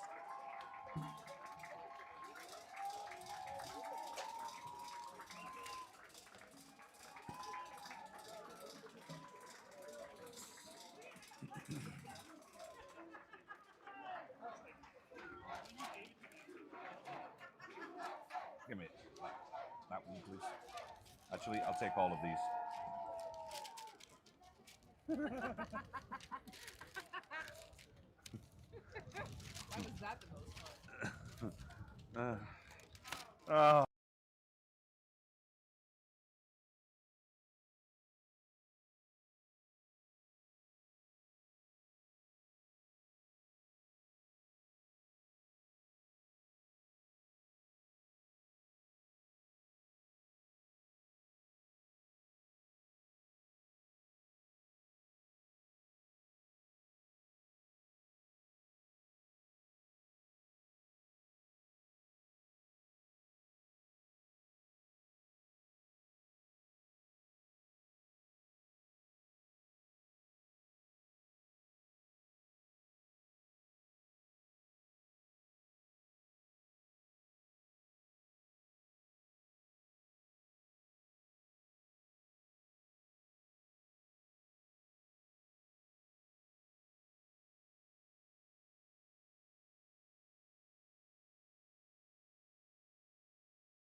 All right, ladies and gentlemen, welcome back to the final game of the day. We've got Jamaica versus Cayman for this one to finish us off. As you see there, the Jamaica team getting ready, getting psyched up for this one. Cayman, much more calm in their approach. It's just another day at the office for them. Both these teams have a nice mix of where they pull their players from. A lot of the Cayman boys are raised in Cayman, but go away to college and high school, to boarding schools. Jamaica, kind of the other way. They have a mix of local Jamaica talent mixed in with a lot from the UK. There's a massive Jamaican community in the UK. And other areas of the world, we've had players on the Jamaica team from Dubai and as far away as parts of Africa and other parts of Europe. So, and it's always an interesting one. But Jamaica get us underway. New lineup for this second game of the day for Jamaica. Very different set of guys in different positions, mixing up a little bit. Maybe trying out a few things. It's definitely great to see the depth that they have within their team. They can have so many switch arounds and getting so many players having the opportunity to come out here and represent their country. Absolutely. Really speaks to the development work that is happening in Jamaica as well, which I know is a major focus for the Jamaica Rugby Union. Yeah, a country that gets towards sort of Commonwealth Games, Olympic qualifiers and doing well, competing against the big dogs of world rugby. Ooh, drop the ball there, so there's a knock on for Jamaica. Interested to see how this Cayman team come out for this second game. They were a little bit flat towards the end of the last one. Coming off of sevens, it feels strange to think it's someone's second game and it's the last game of the day. Yeah. So not rolling away that time at the tackle.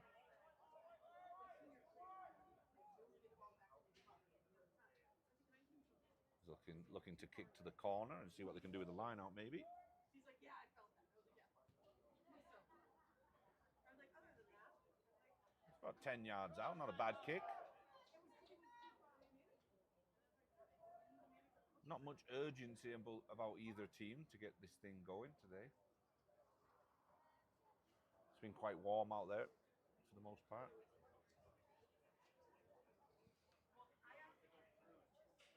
You can probably see in the background the USA team wrapping their day up after a couple of good wins.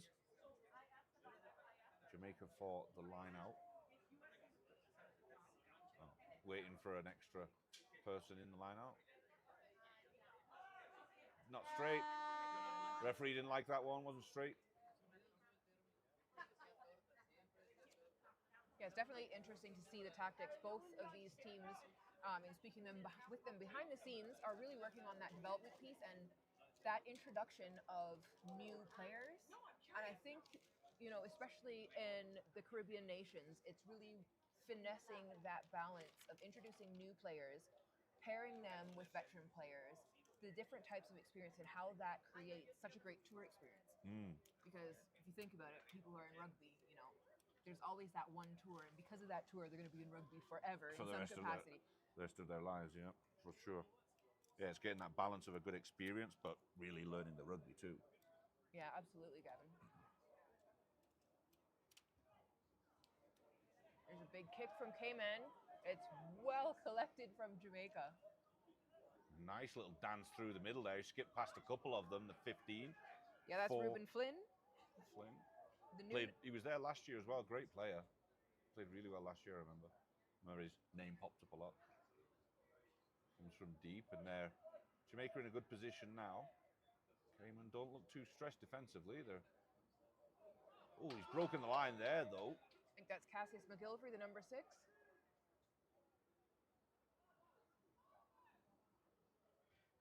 And again, making good yards, Jamaica. Cayman really need to come out a bit more aggressively off the line if they're going to try and stop this Jamaica team. Oh, switched it to this near side. No look pass. That was a thing of beauty. Ezra Glassman gets across, first score for this. Not his first try of the tournament, though. Sharif with the no look pass, number 12. Love to be able to see a replay of that. Oh, sorry, it was number 10. 10, Stacey Gale. Stacey Gale with no look pass. Yeah. Get that on the highlight reel, mate. And just Ezra Glassman there, understanding that the pass was coming to him without the eye contact. Just the right place, really good teamwork from the two of them. All right, so Jamaica 5-0, and that was a good kick. So 7-0 in favor of Jamaica now.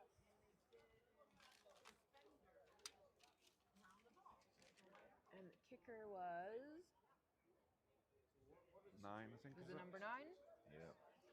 So That's that'd be 2 points for Sean Frater.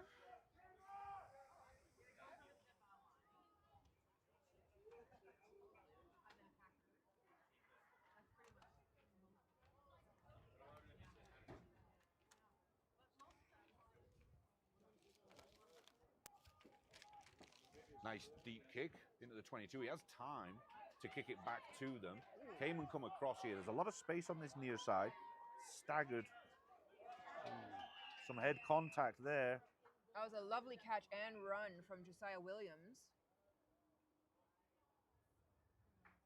He's playing wing and fullback in this tournament. There's definitely a high tackle there. 2 players coming in.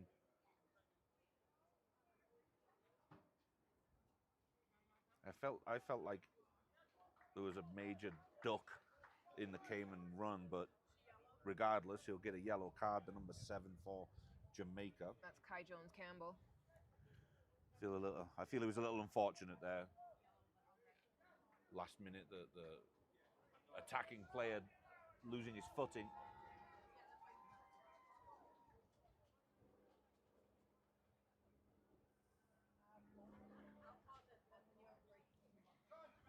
So Cayman get themselves in a nice position there. They've got a line out on the 22.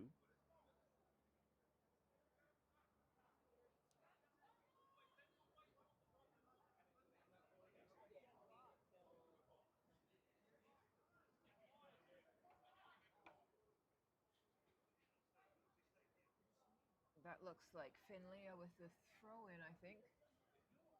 This is his second RAN tournament. I believe he was the youngest player on the squad at his first tournament. Okay, I remember that. A couple 15-year-olds on the squad this year, so showing that development really paying off, that they have the skill level to come and represent on the team.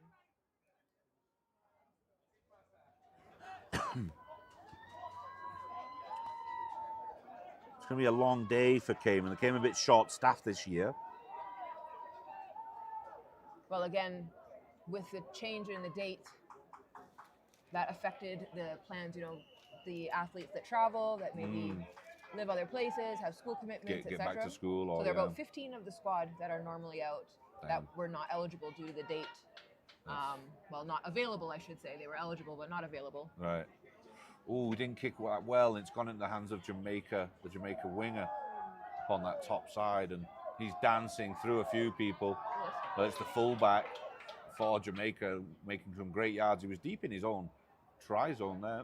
Gets outside the 22. Have to be careful with this kick. They delivered it from the outside, but he manages to keep it in. Great kick. Cayman coming all the way back. Getting a bit of an up and under, but the kicker needs to follow it. And there's that 8-man again. He always beats the first man out Mills. the gate. Yeah, Jamaica. Keeney Mills. Yeah, he's strong. Always seems to avoid the first tackle attempt. Nice little hands there. Stops and starts, comes back inside. He's looking for some help. Help arrives slowly. Marley Luca, and then picked up by Ezra McGlassman. Again, the 8-man barreling through. Bulldozes over 2 of them, finds his feet and goes again. Solid passing there down the line. Skip pass to the corner. That's the 11. Over in the corner. Williams for Jamaica. That was a beautiful pass. Perfect catch. Great execution for that try out on the wing. Jamaica just edging further ahead. Now 12-0 for them. Yeah, good missed pass there. He saw that there was space on the outside, and they were close enough just to finish it off quickly. A player down in the middle of the park, an injury, getting some treatment. That was the 8-man doing all kinds of damage throughout the few phases. Mikkel Gavri. He's been dominant this game so far.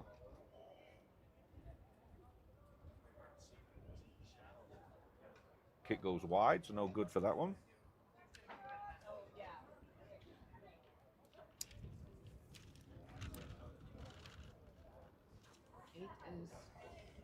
Oh, Mills. Okay, Mills. Sorry. Have to check a few sheets to make sure that we got that. Can't read my own writing. He's hobbling back. He's going to stay on. Might need to just run it off.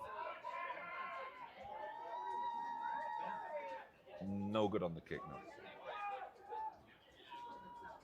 All right. So Cayman will get them underway again. Taking their sweet time coming back. They're in no rush. Lets the ball bounce again. I've seen that a few times in this competition today. Usually causes problems if you let it bounce. So Jamaica in their 5 channel. Looking to work through a few phases here. Nope, going straight for the kick. Looking to get some height on it. Goes central again. It's the 3rd time I've seen that kick go into sort of the middle of the park. The Cayman 15, leisurely collecting Josiah Williams. Taking a kick down into that other corner, and not a bad spot to be in. Yeah, he's doing a great job of covering in the back there. Just looks very comfortable back there, doesn't he? Jamaica's doing a lot of kicking. He seems super comfortable catching. He's doing a great job of that. And then he seems to definitely have some speed that he can turn on. 100%.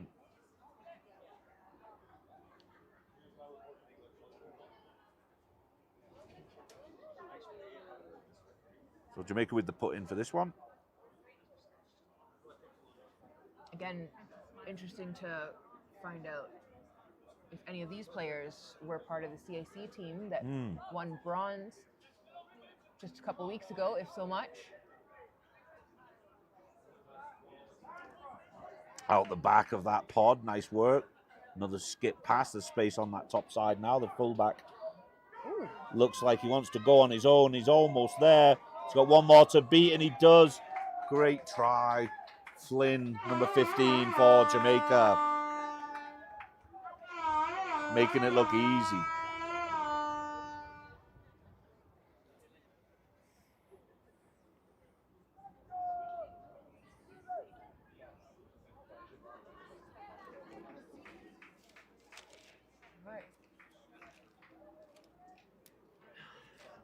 So a couple of missed kicks. Flynn's got him a little bit closer this time, so he's hoping to get this one over, I'm sure.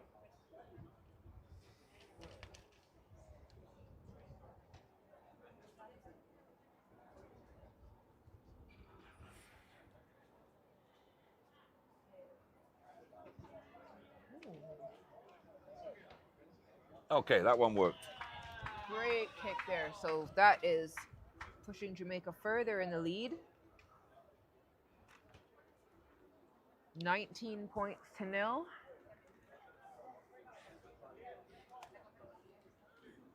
Okay. Frater. I don't know how you pronounce that.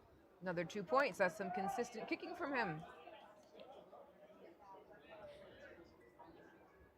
Again, Cayman coming back nice and easy. They're not in any rush. Need some energy injected into that squad right now. It's been a rough day at the office for them. Good attempt over the top there, but it does land in Jamaica hands one more time. Coming in, crashing in over the top there, so that'll go Cayman's way. Arriving a little bit late, so he just dove over the top. Can't do that, you gotta stay on your feet.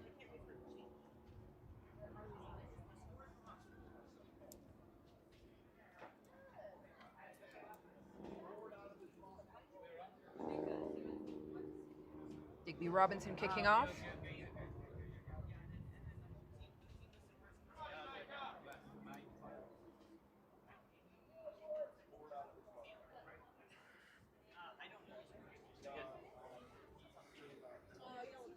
now gaining some ground. They have the throw in. They have very dynamic line out. So They do, they're good with their set Yeah. pieces, to be fair. They're usually pretty solid. They always have been. Going to the front, skip to the back. Nobody jumps, though, so it goes to Jamaica. We've put a hex on them immediately by saying that. Jan Morris just snatched that out of the air for Jamaica. Another good kick putting the 15 under pressure, but he manages it well. Looks for the kick, puts it up this time as he's under pressure. I think that Cayman player's probably offside, though.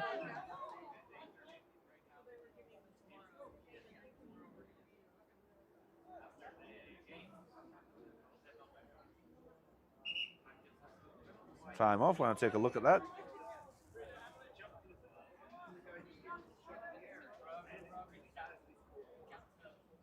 Oh, I couldn't see. Someone landed awkwardly down here.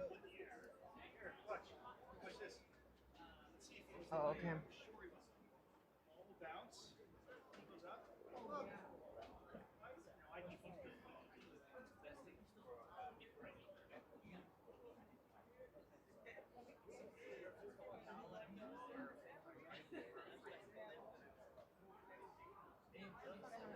It's interesting to see so many of these athletes, of course, are playing both 7s and 15s. Noting that there's a slower pace to this game, you kind of wonder, you know, at the end, kind of making that adjustment, that switch. Sometimes the schedules don't actually line up. So 7s is happening somewhere and 15s is happening somewhere else. Right. And so the athletes are having to make that transition very quickly. And well, I mean, Yeah, it's a very different, on a cardio basis, on a fitness level, two very different worlds. And the recovery in between games and things like that. This reflects it a little bit today with teams having 2 games, but normally 7s you'll have 3 or 4 in a day. Jamaica with this one, taking that well. A lot of miscommunication in this Cayman team. Look a little unsettled. But there goes Flynn again. He's got acres of space. He'll take advantage of you if you let him. He looks for the offload and patted down well by his opposing number. Cayman with the ball, looking for some support here. Manages to get it eventually, but creating slow ball for themselves here.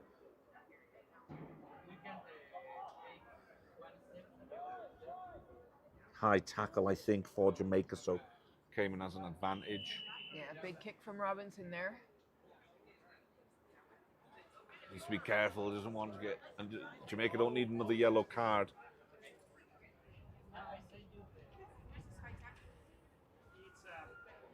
Yeah, it's something the athletes have been really working on adjusting to, just that additional lowering of the tackle height to help prevent any head-to-head collisions.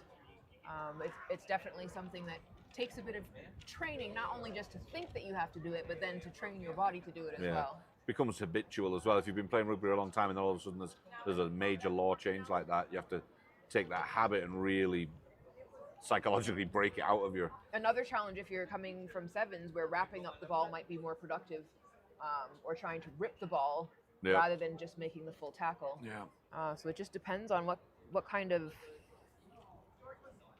Well, it does open up the game a lot because now you do have those opportunities for more offloads, right? So if you've got players that are comfortable offloading, all of a sudden you've got an extra dimension to your game that maybe disappeared a little bit. Yeah, I really over the years. appreciate that aspect of the game for sure. Some good yards again there for the Jamaica front row. Cayman are all stacked up on that wrong side, and Jamaica on this side have got all kinds of options. Oh, does he get there? He's very close. Yes, it looks like he did. Yeah, she got a view of it even from that side. It was borderline a double movement, but looked good, and the referee gave the 5. I think that's Ezra McGlasman again. Yep. So now he's definitely scored multiple times in this game. Yeah, he's dangerous at that 13 position. His pass looks solid, but he's also good at going it himself. So Jamaica really dominating this one. Cayman are ready to clock off and go home, I think.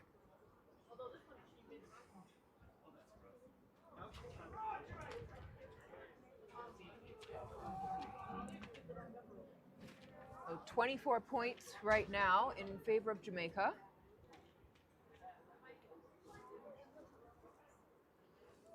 John Frater with the kick. Not a bad kick, but not good enough. No good there from a difficult angle. I think he's got 2 or 3 out of 5 today. 24 will have to do. 2 out of the 5 kicks, not his best numbers, but not many of them were easy kicks either. Oh. Well, as the wind blows our pen off, perhaps that's affecting the trajectory of the ball a little bit.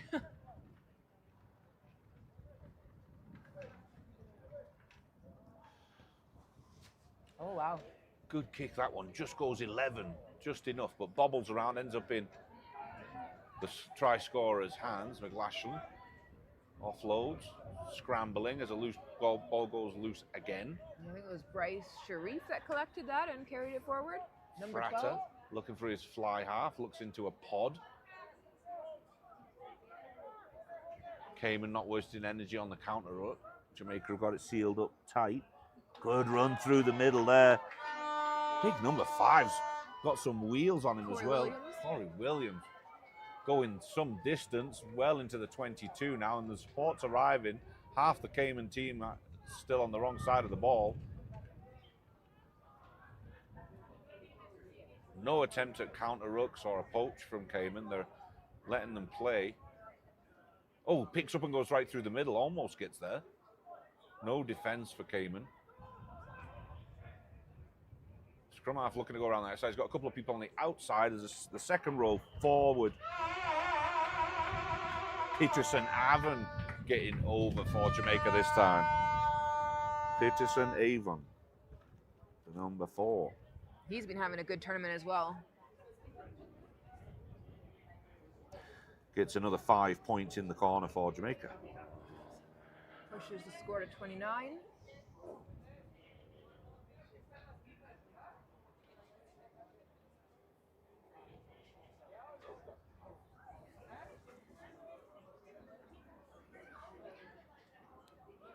That looks like that.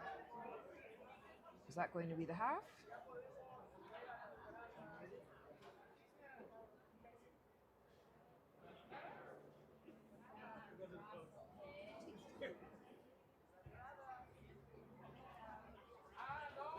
Good kick, but not good enough.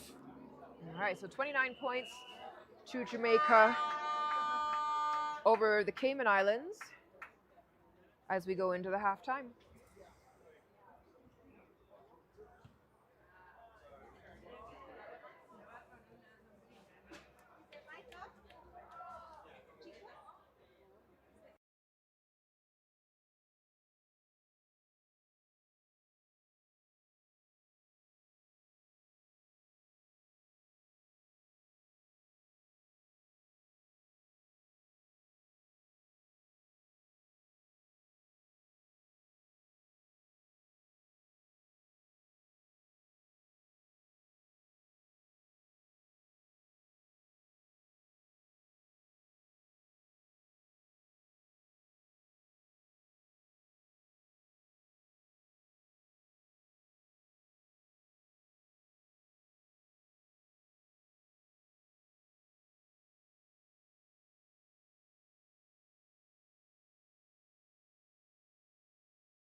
Okay. Welcome back, ladies and gentlemen. Just getting that second half underway moments ago. Jamaica with ball in hand now, right on the edge of that 5 channel. Communicating well with his fly half. Looking at the pod on the middle of the park. There's another pod around that corner there. You've got the winger available too. He crosses the 50. And Cayman pull him down. That's a loose ball. That's live. Well spotted from the young 17 from Cayman. Yeah, very well done. That's Jay McLeod. Jay McLeod's lively. He's awake. Yeah, he's on the ball, literally. He's switched on. Yeah, on the ball. I like that. Good job. Good job. On the ball. No, just because it's the last game doesn't mean we get to fall asleep up here. We've got exciting rugby to watch. Yeah, this Jamaica team's been exciting for sure. Cayman want to get back into this game in the second half.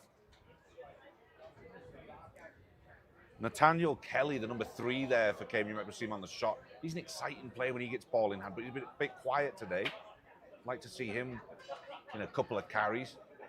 There's a good tackle there in the middle of the park. Jamaica recycling, coming around the corner. He's got his back line available to him. Skips past one, comes back inside. He's got 3 or 4 to get by. Makes some good yards. So he's playing well. And back to Luca. He's had a few good runs already in this game. Yeah, he looks dangerous. I'd like to see him on the 7 squad at some point.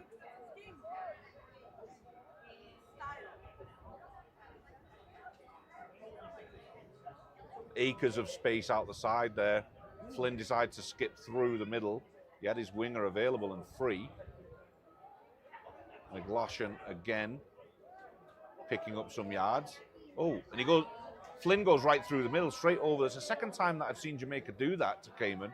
Just pick the ball up and go through the middle of the ruck. Jamaica making some great yards. Cayman just absorbing the pressure. But going backwards a little bit. Big contact there, and there was maybe something a bit high on the 7. Cayman boys might find themselves in the naughty box.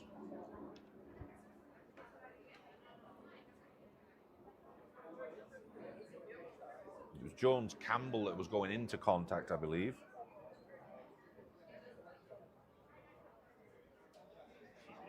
With a high tackle, not completely punished to the highest extent, so just a penalty situation. Some substitutes going off. Fresh legs for Jamaica. Preserve the bodies. They're going to play again tomorrow. 2 more games tomorrow, I believe, right? That's right. And we're seeing, especially from Jamaica, a real rotation of players. So yeah, a lot of assessment going on. Yeah, the squad's completely different first game to second game for Jamaica in terms of positions and all.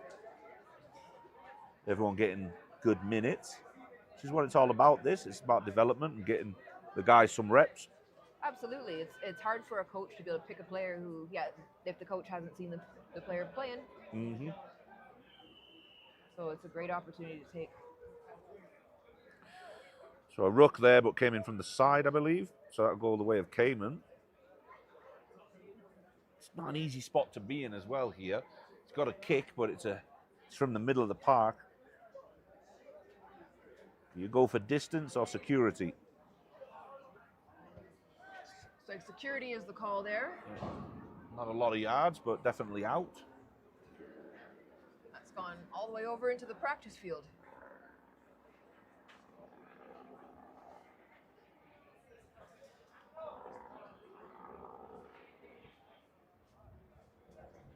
Thanks for joining us here today, ladies and gentlemen. We're in Querétaro, Mexico for the Rugby America's North U19s tournament.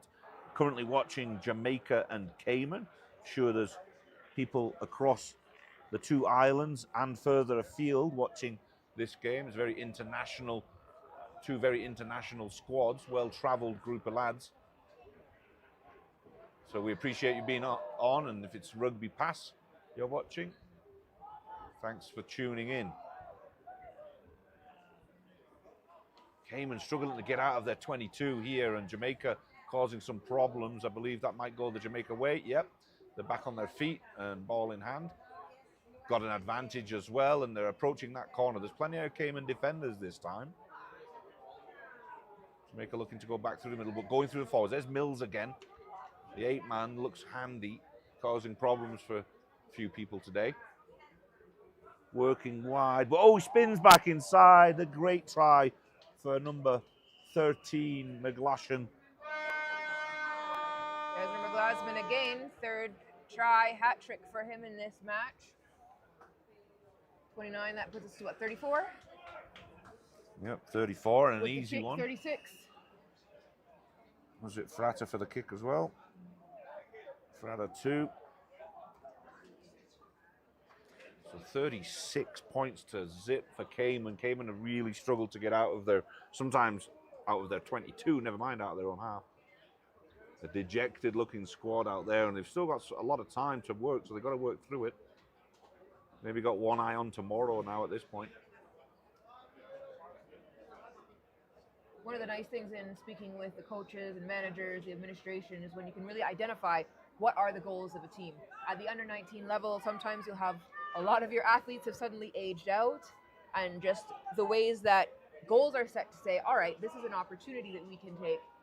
Who can come out new? What are the things that we want to see from this player specifically? Sometimes it's not always the win at the end that's the most important goal, but all those goals that eventually lead to a win. Yep. Development of certain players, giving them opportunity to play.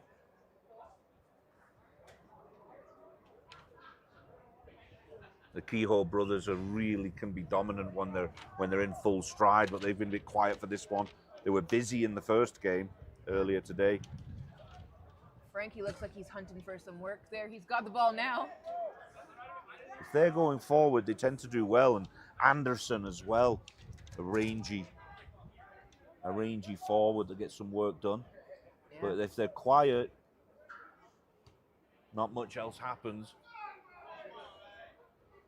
A couple of knock-ons in there. I don't know which way that'll go. Skips out of one tackle. Moving really well, Max McKensley.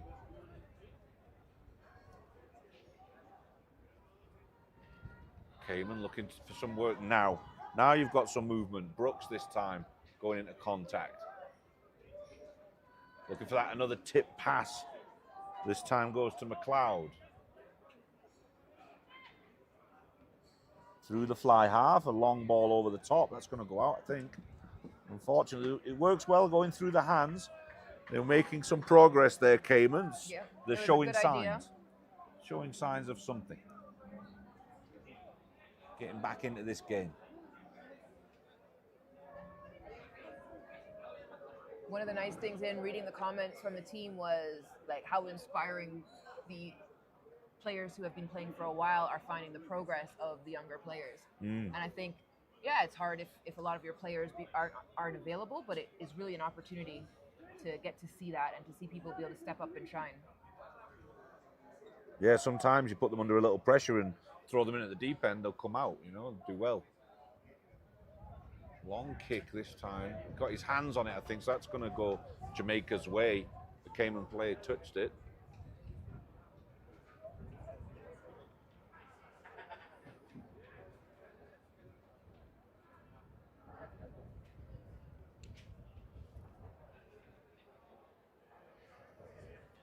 You see that wind has really picked up now, coming left to right. It was coming towards us earlier in the day, but changed direction a little bit.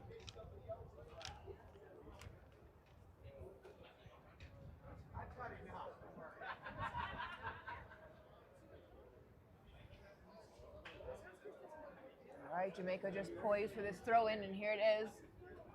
That was good, considering the wind. It stayed relatively straight. It looks like Baxter snatched that up. Baxter works quite well, and this is a nice little move down. Oh, forward pass for the hat-trick man, McGlashan. But they were around the corner. If that would have been a couple of inches further back, it'd have been in, I think, Luca.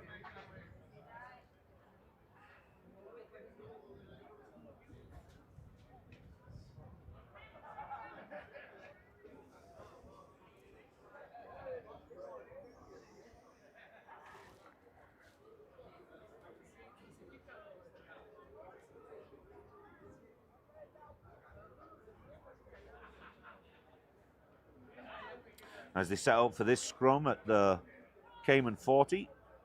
Be a Cayman put in. They want to try and get out of their half. They've got some talent out there. Can they get it in the right hands? Let's get some of the timing a little stronger. And there's one, McKensley, but he gets chopped down by Jamaica's defense out wide. Cayman flat here now in attack. Didn't make any yards, so all the forwards had to run backwards to get into a good position. Looking for the short ball, and Jamaica pushing him back into his 22. Looking wide now. Managed to pick it up. Tackled well again. Stays in the 22. Jamaica really doing a great job and poaching it there. Jamaica turning it over. You can see Jamaica's formation really, really well staged. Of course, now as they're switching to offense, but their defensive line really didn't have any holes in it. Yeah, it's organized. We've got a 2v1 here. There's going to be covering tackles coming. The 7 drops it though.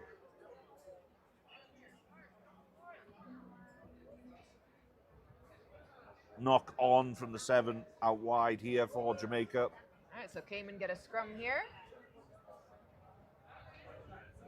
Time off for a moment. It's a couple of Cayman players that are beginning to cramp up, I think. Haven't got much on the bench, unfortunately, for this tournament.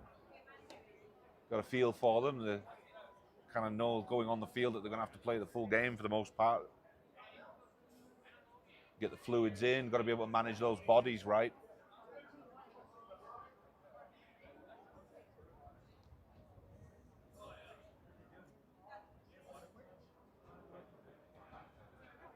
Oh, he's down. Oh, I didn't even see it. You know how I didn't see it? This right here. This right here. Opportunity for a water break for everyone. Oh, there he is. Gone. It's interesting, the difference in temperature. Where we are is nice and cool and breezy. I'm sure it's not feeling the same way out on the pitch. The sun is absolutely gorgeous. Yeah, it's lovely up here. We're lucky, I think. So the referee gives them a kind of an unofficial water break there.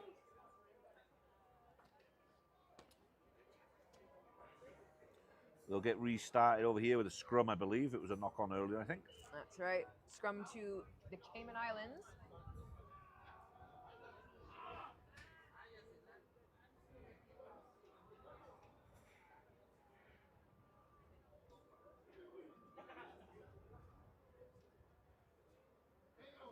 So as the day has gone on, guys, you've had a USA 51-0 win over Bermuda. First game out the gate this morning. Jamaica 17-13 over Trinidad and Tobago. That was a close one. That was a tight one. Yeah, I thought TNT were going to maybe steal it from them. Mexico beat Bermuda 25-5 in game 3.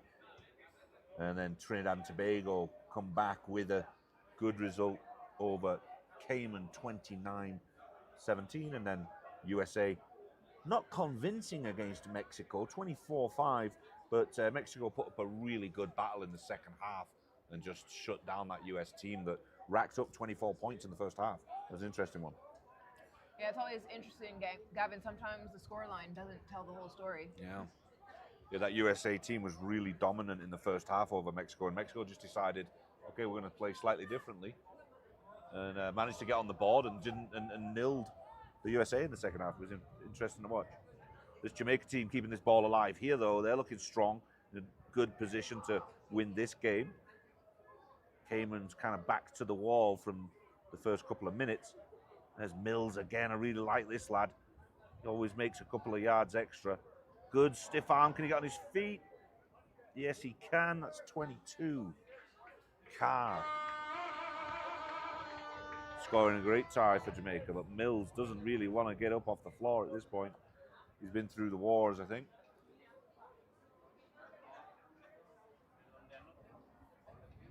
Got the 6. It's number 6. Oh, is it? It's not Mills. I thought it was an 8. Should get some fancy binoculars. Yeah. Need new. McGillivray, number 6. Who was the score try? Try scorer? Carr, right? 22, Carr, yep. Carr with another 5 points. Frater got the 2 as well.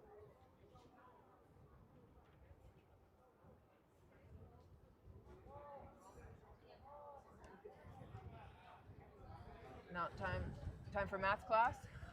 Yeah, right. Someone's doing it for us. Whiteboard. Oh, there's a scoreboard. You didn't know? It's been there. I haven't looked that far, no. Well, with one eye. That's very helpful. I've never actually done a commentary with a pirate before. Yeah, well, got to keep it fresh. Yeah, keep it interesting.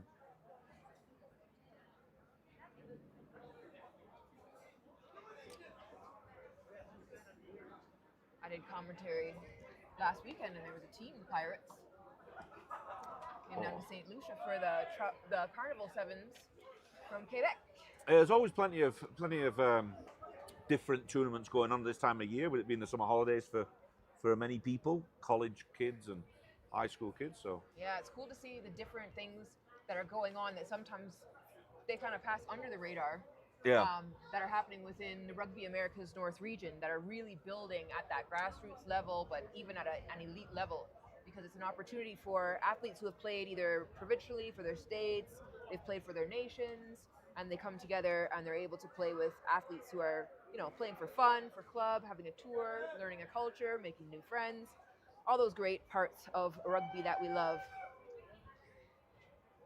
yeah, there's plenty of those tournaments around here. I saw something about Martinique as well coming up soon, or maybe it was Guadeloupe, one of the smaller islands. Yeah, They there's do. been a lot of things going on. It's cool when you can actually sail from island to island Yep. for the. And I think it attracts a few teams from further afield as well, right? Maybe the Europe or Canada sort of travel Teams that come around and go on tour. But again, Jamaica working well through the try scorer, getting some good yards there, but gets up a little gingerly. Jamaica have got numbers on this side. The skip pass, steps inside once, steps inside twice. He's got the support there, but nobody's really coming in to help him. Finally get there. Carr picks up and goes to the short side. He wants number 2 on his try tally. Big contact there. I think that was 21. Wilson gets in for that one from some good work with Carr. Number 22, Wilson, number 21. Great try. Had work to do.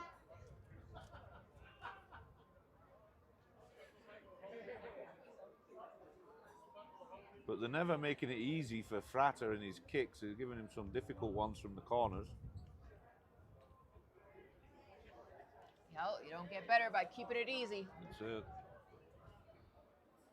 bench a little slow to bring the water and the tea. Referee's asked him, you're telling him you're running out of time, so he's going to go for the drop kick, which was not successful. Just a bit of teamwork there for Jamaica. Faltering, daydreaming maybe over on that far side.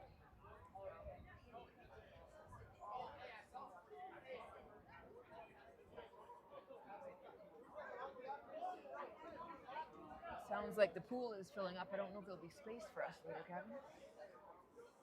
I don't want to go in that pool at the end of the At day. the end of the day now. Nah, no interest, thank you. No, 6 teams of teenage boys in a very small pool after a day of rugby. I'm good, thanks. It's got jets. It's filtering. There's no way. You'll never find me in there. That'll be some gnarly water.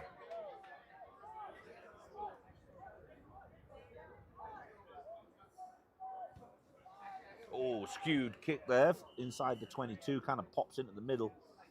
Offside though.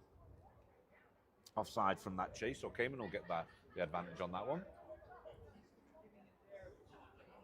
Nice position for the Cayman Islands. Yeah. And they've got the equipment to get across the line from here. They've got the bodies. And they've got a bit of speed out wide. And they're going for the line out. Yep, go for the set piece and maybe cause Jamaica a problem in that near corner over here. Far off, 10 yards out maybe. Looks about that.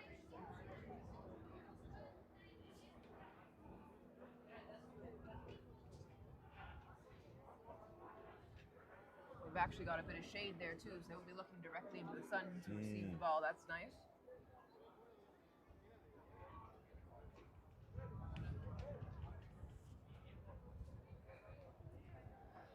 So Leah with the throw in. They've got it off the top. It's a maul, but it's a small. It was dropped. Was it forward? Yes, it was. Unfortunate. Just came loose in amongst there. It looked like it was about to go in the right direction as well.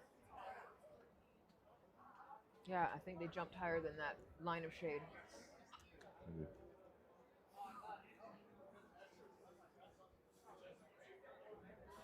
Scrum down now in favor of Jamaica.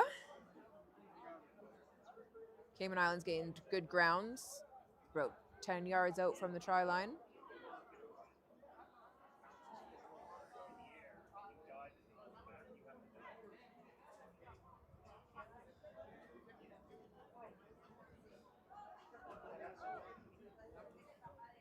Looking to go wide, Jamaica this time. From pretty much inside their own 10. He steps to the outside. Yes, he's got nobody else to beat. Fantastic try. Luca, I think that was the number 14 for Jamaica. And you can see that he's just been waiting for that opportunity. I was kind of low-key hoping that they'd give it a run because I just feel like they could have done that from that distance against this Cayman team right now that really look like they need to go home. Got to feel bad for them, really low on numbers, a few injuries, a couple of lads that can't play. Some tired bodies out there. But tomorrow is another day. That's it. Nothing a good cooked meal and a good bath won't fix.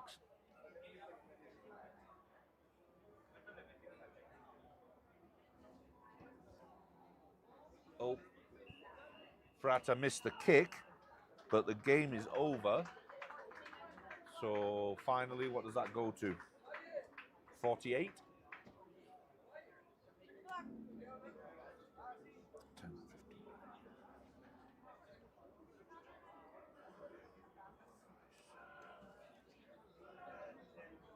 51,